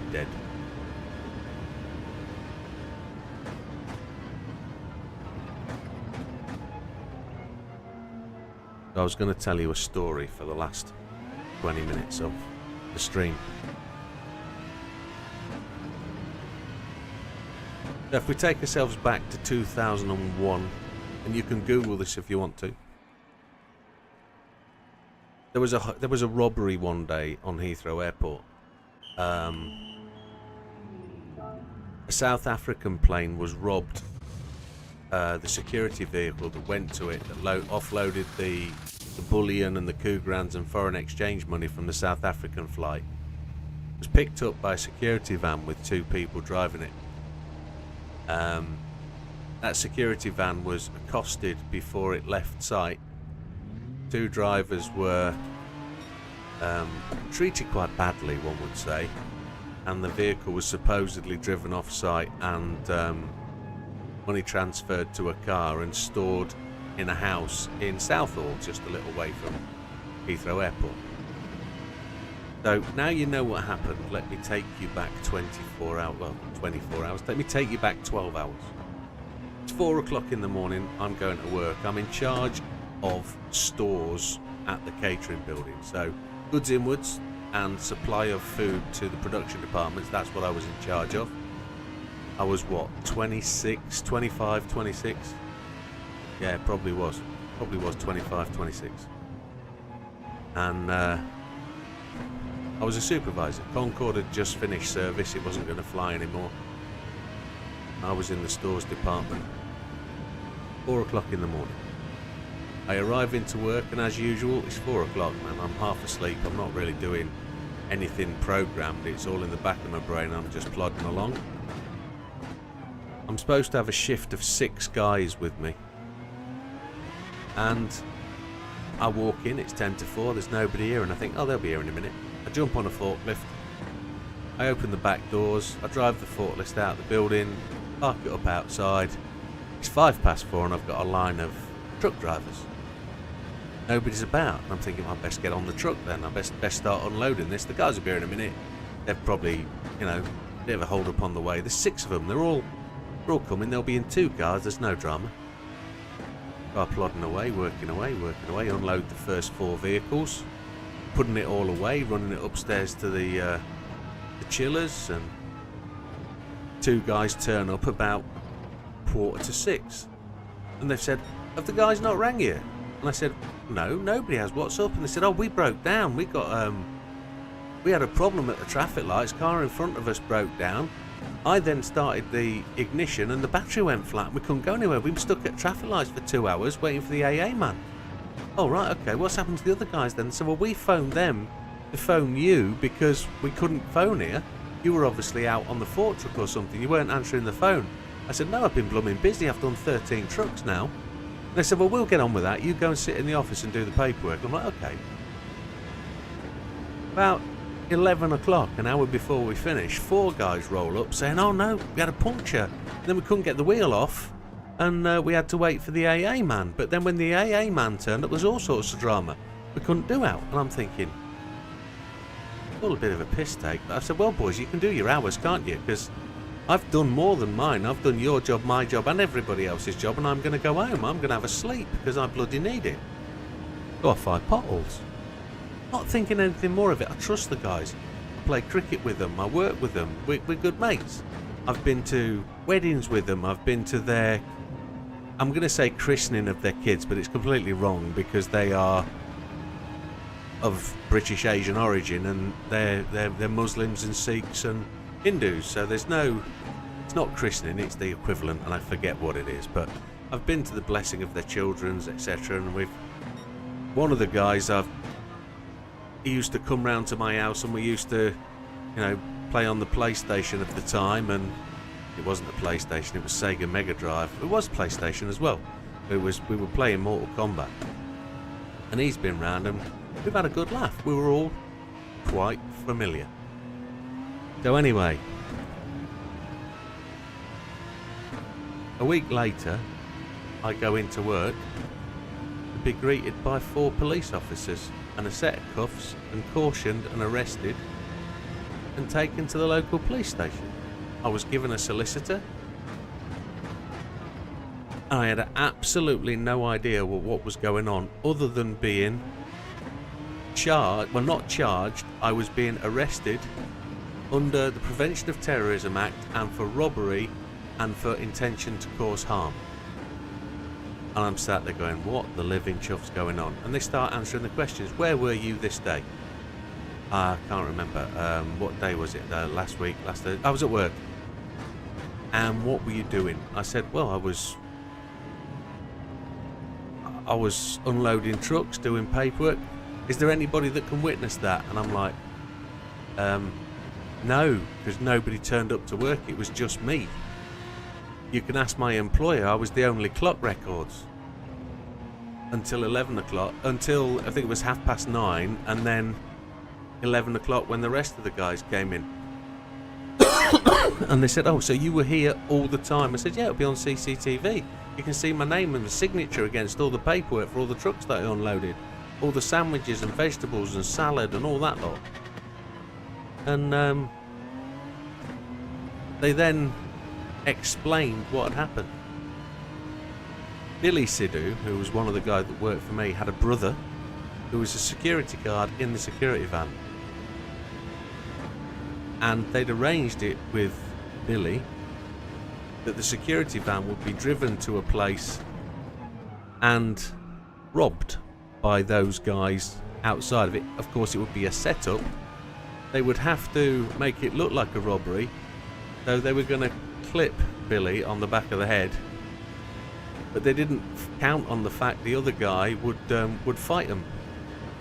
They bound him up, put a headscarf on him, and put him into a wheelie bin, a wheelie bin on wheels, you know, with a flipping lid kind of thing, a big industrial one. Unbeknown to them, it would get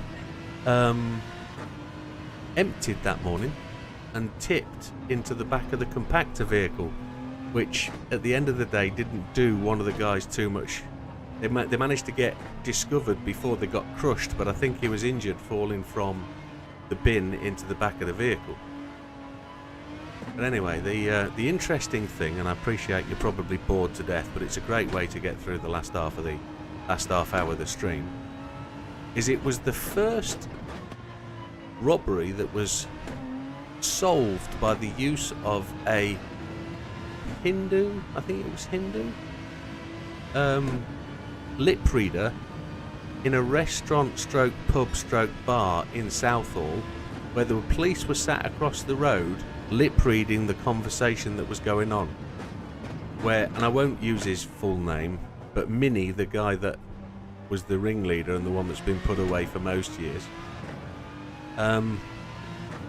he was caught saying the police haven't got a clue, they don't know what's gone on, they don't know who's got it, they don't know who's got the money, they don't know where it is. And of course he didn't know that they actually absolutely knew everything.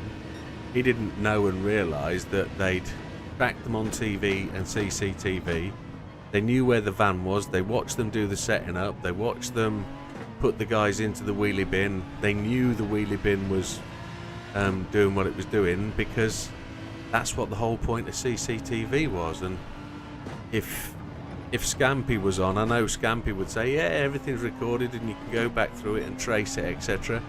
The police knew that I was the guy at work. They knew that I was, but they thought I was involved because I'd given the allowable time off. What I tried to tell him is, no, I just got so far into my work, I didn't have any idea what the time was.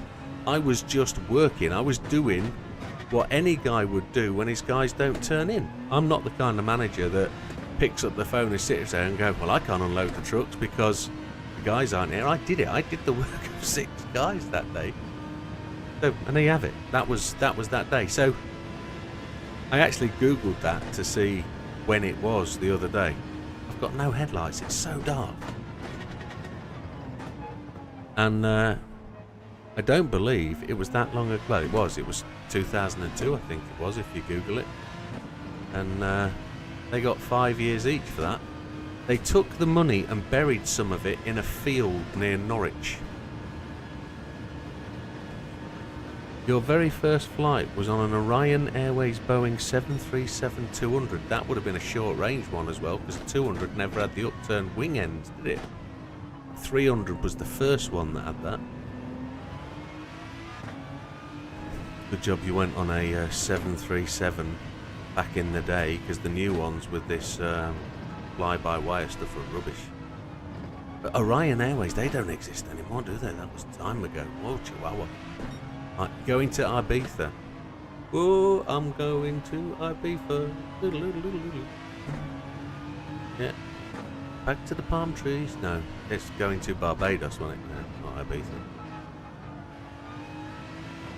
But yeah, very interesting times. If you Google Heathrow Airport South African plane robbery, that's the story. I was inadvertently involved. I had absolutely nothing to do with it. Night night, Captain. Adios, TJ. Thank you for calling past. We're only practicing. We're working out a strategy. Friday's race. It's the only time I'm going to have it. Look how dark it is. It's really badly illuminated, this track, isn't it? Really bad. It's Switzerland, though. It's up in the mountains. We're going to see the Eiger somewhere up there, somewhere. Somewhere in the distance will be the Eiger one.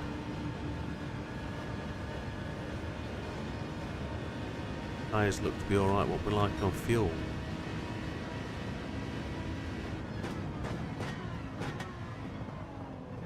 Did we actually fill up on fuel? Or did I just let it go? 7.6. I must have filled it up. You want a back 111? The old flying pencil. Superb. You don't see many of them anymore. The old back 111s were very popular with the Eastern European Airlines and American Airlines. They were a stunning plane of its day. They were just going out of service as I started at Heathrow back in the 90s. They were a thing.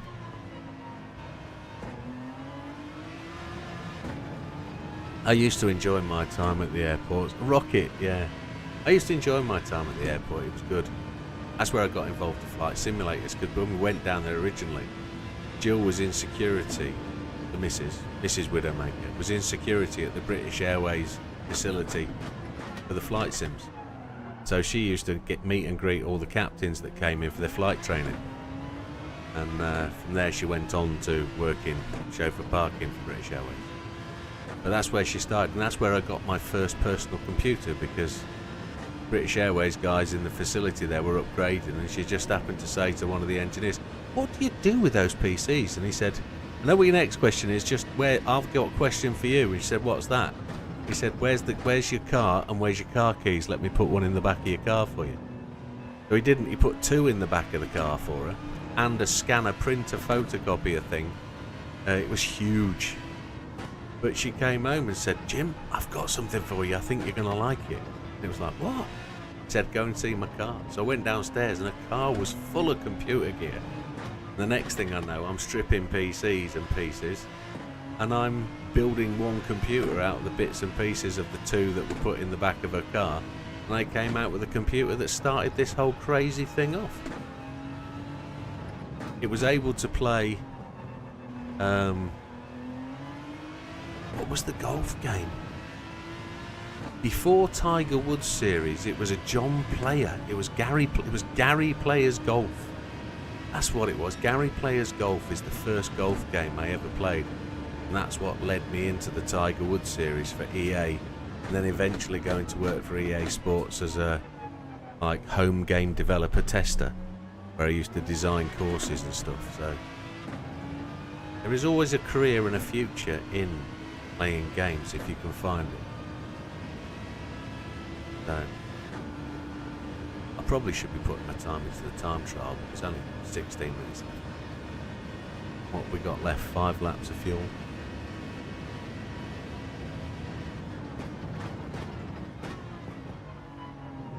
I have thousands of photos as it's a hobby. So you're a bit of a plane spotter, dude. Oh, awesome.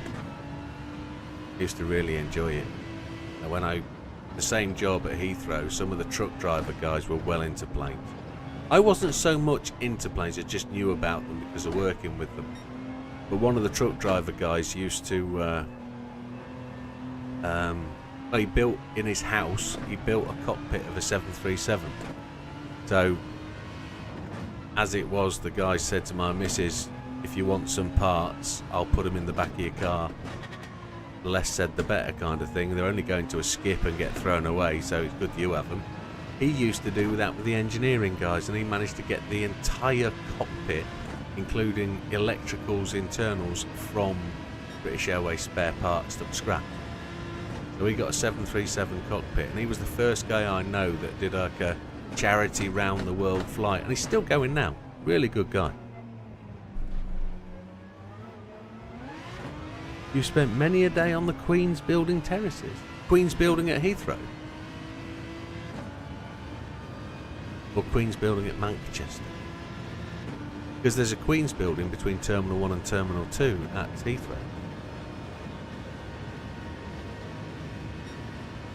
I know there is because...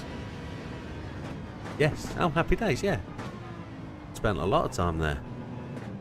Spent a lot of time giving people directions to the Queen building. Because, yeah. So, in Terminal 1, you can see the Queen's building. It's written on the side of Terminal 2, basically. It says Queen's building. And people would come up to you at Terminal 1 and they'd say, do you know the way to the Queen's building? And you'd just look at them, look over your shoulder, look back at them and then point. And they'd go, oh, how'd you get there then? And you say, well, you just turn round, go through that door there, turn right, walk over the gantry and you're at the Queen's building. And they'd say, well, what if you're in a car? Okay. You get back in your car, you drive to the end of the ramp, you turn down the ramp and then you leave the terminal. You get to the airport, the Concorde in the middle, you go round the roundabout and you drive in again. Instead of turning left up to the ramp that brought you to here, you go up the second ramp that takes you to the Queen's building. Has it gone now as a viewing? Yes, because the viewing, they send you out to the northern perimeter road now, don't they? Yes, that's where all the media are now, yeah, because it did have a viewing gallery, didn't it? I wonder if that's what everybody was going for. I remember it being one of the only places you could actually smoke was in the Queen's building. Because a lot of places you couldn't smoke on the forecourt at Terminal 1. Well, especially after 9/11, because they didn't want pedestrians and people around there. There was no car parking, and that was the need for over 20 years ago, yeah. That was the reason why the chauffeur parking services were there, was because you couldn't actually... Excuse me, I'm ever so sorry, folks. I'm going to have a glug on my old cough mixture again. Be half a bottle drunk tonight. But it was an interesting place, but it's changed so much. I know we went down there last 2 years ago when we went to Florida 2 years ago, and we flew out through Terminal 5. But we went in through Terminal 5 and ended up at Terminal 3. And because we were supposed to fly out British Airways, they cancelled the flight. We ended up going through Virgin, so they ferried us from Terminal 5 to Terminal 3. And we went past the centre, and it's all changed so much. It's massively changed. But yeah, I apologise for waffling on, folks. It's valuable practice time. How much fuel we got? 3 laps. I think we're pushing a little bit too far on the tyres. The old planes. Yeah, so I think I really started when the Airbuses were starting to come to the fore. 319, 320. They were the ones that were just coming in and being the latest design planes. I remember them having a different galley set up, and they had a third galley, and the boxes were different, so you had to stock things in different places, and the trolleys were a different shape. They weren't always the same, so it used to give me a right grief when it came down to picking the right trolleys for the flight. And so often when they swapped planes from one setup to another, we'd have to re-cater in a different setup, and it was so annoying until they actually realised and they made the planes exactly the same. It was like the first 30 aircraft were completely different. They had to refit them, which was stupid. It was all good fun.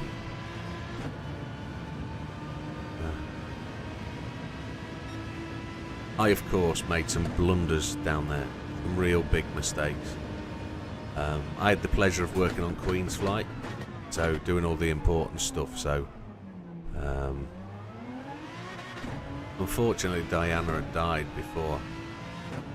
in that car accident. But when I was in the ATC back in, for those that don't know the acronym, it's the Air Training Corps. I was plane guard on HS125 for Princess Di on one day. Ryanair starting, they had one HS748. Yeah, oh Christ. Oof. Now I was just talking about HS125. Hawker Sydney, for those that don't know. And the HS125 was a little plane. It was like 11 seats. And the same principle was for Queen's flight. So we'd cater flights that were going out of Northolt and those going out of Terminal 4 Heathrow. And of course they had an elite crew. Normally a small crew, you only needed to cater it with sandwiches, and there was a particular menu for the Queen's Flight pilots, and 9 times out of 10 those pilots were English, normally white gentlemen, and their favourite sandwich was a bacon, lettuce, tomato, which nobody objected. So one day I was catering flights, and we actually catered the Royal Jordanian aircraft, which of course are Muslim, and bacon never goes anywhere near.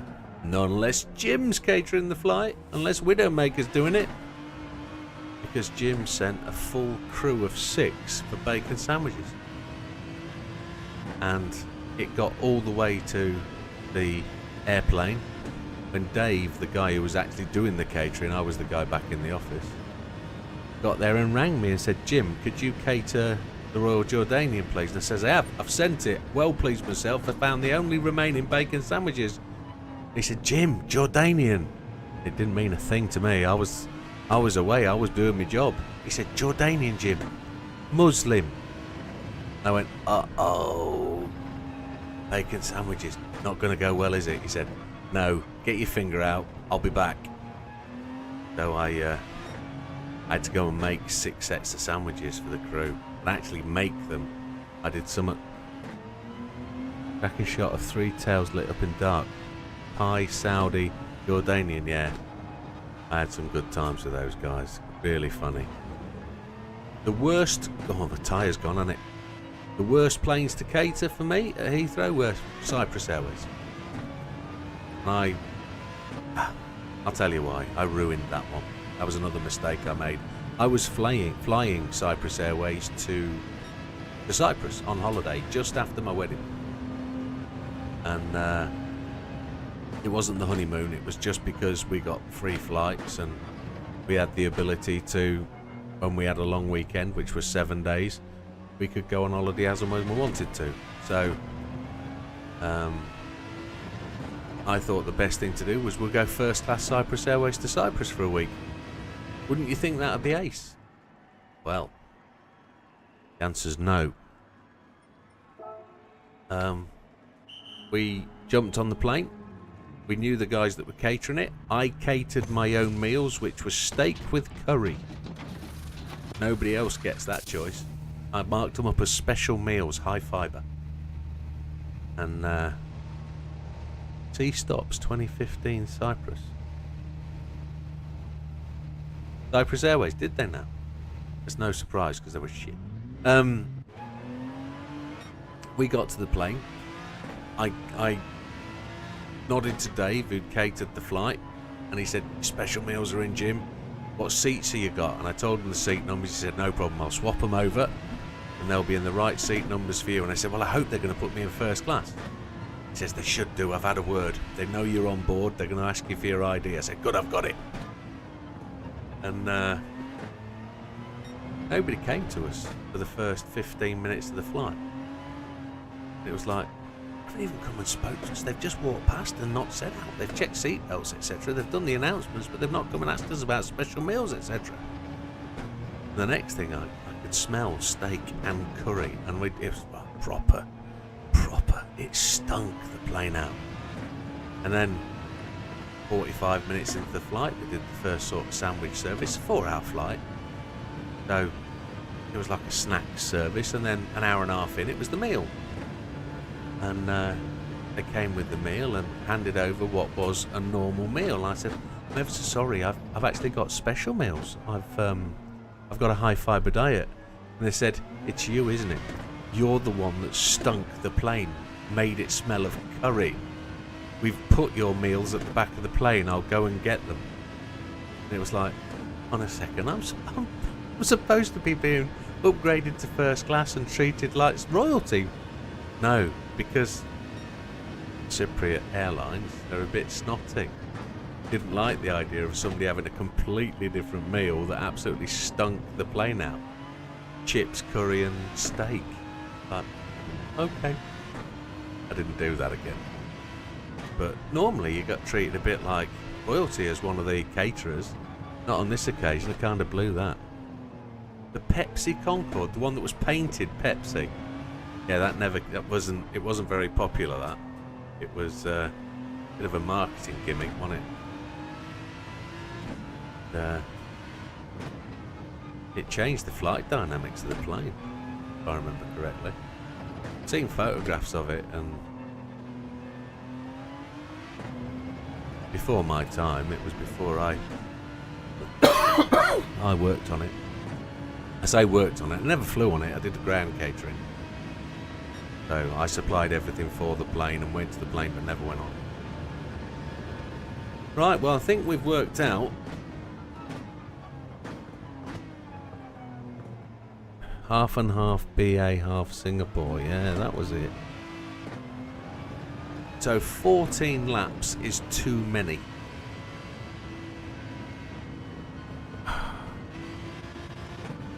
So 14 times 1.5. Let's do the math. Can't do it in my head. I've got to do it on here. 14 times 1.5. 21 minutes. It's bang on, innit? So if we do 13 laps, that'll include the pit stop. 13 laps, mediums. It's a 2-stop strategy. It's a no-brainer. Easy win. Easy win. I'm out of drink. It's 5 to midnight. It's not. It's 3 minutes to midnight. We had a rubbish race, but I think we did. I've waffled on for the last hour. There's still more people than when I started waffling. So for those people that did join and have wondered what the hell's going on, why is he running laps and chatting shit? The only chance I get to practice for Friday. So we know what the strategy is. We know what we're going to do in Friday. I'll get the results done for both races and we'll have a chat about them when we come back Friday. The next 2 days, just expect videos from me. There's going to be a video every day for August. Your next couple of videos are going to be Tokyo based, I believe. No, tomorrow's is going to be Willow Springs, I think. Day is it tomorrow? Wednesday. No, it might be Tokyo tomorrow. It might be the Escudo tomorrow. But yeah, and then we're going to probably we are going to definitely do Friday night. We're going to be doing league race. Saturday we're going to be doing the conclusion of the Masters licenses. Yeah, I could talk for hours about planes as well. And then on Sunday we're going to get back to the dreaded time trials, and I'll try not to fall apart on Sunday again. We'll hopefully get to Spa. But with that, folks, thank you very much. We'll see you on the next one. Have a good one. All the best. Take care. Thank you. Adios. Thank you, Wilkie, for dealing with that interloper earlier. Take care, everybody.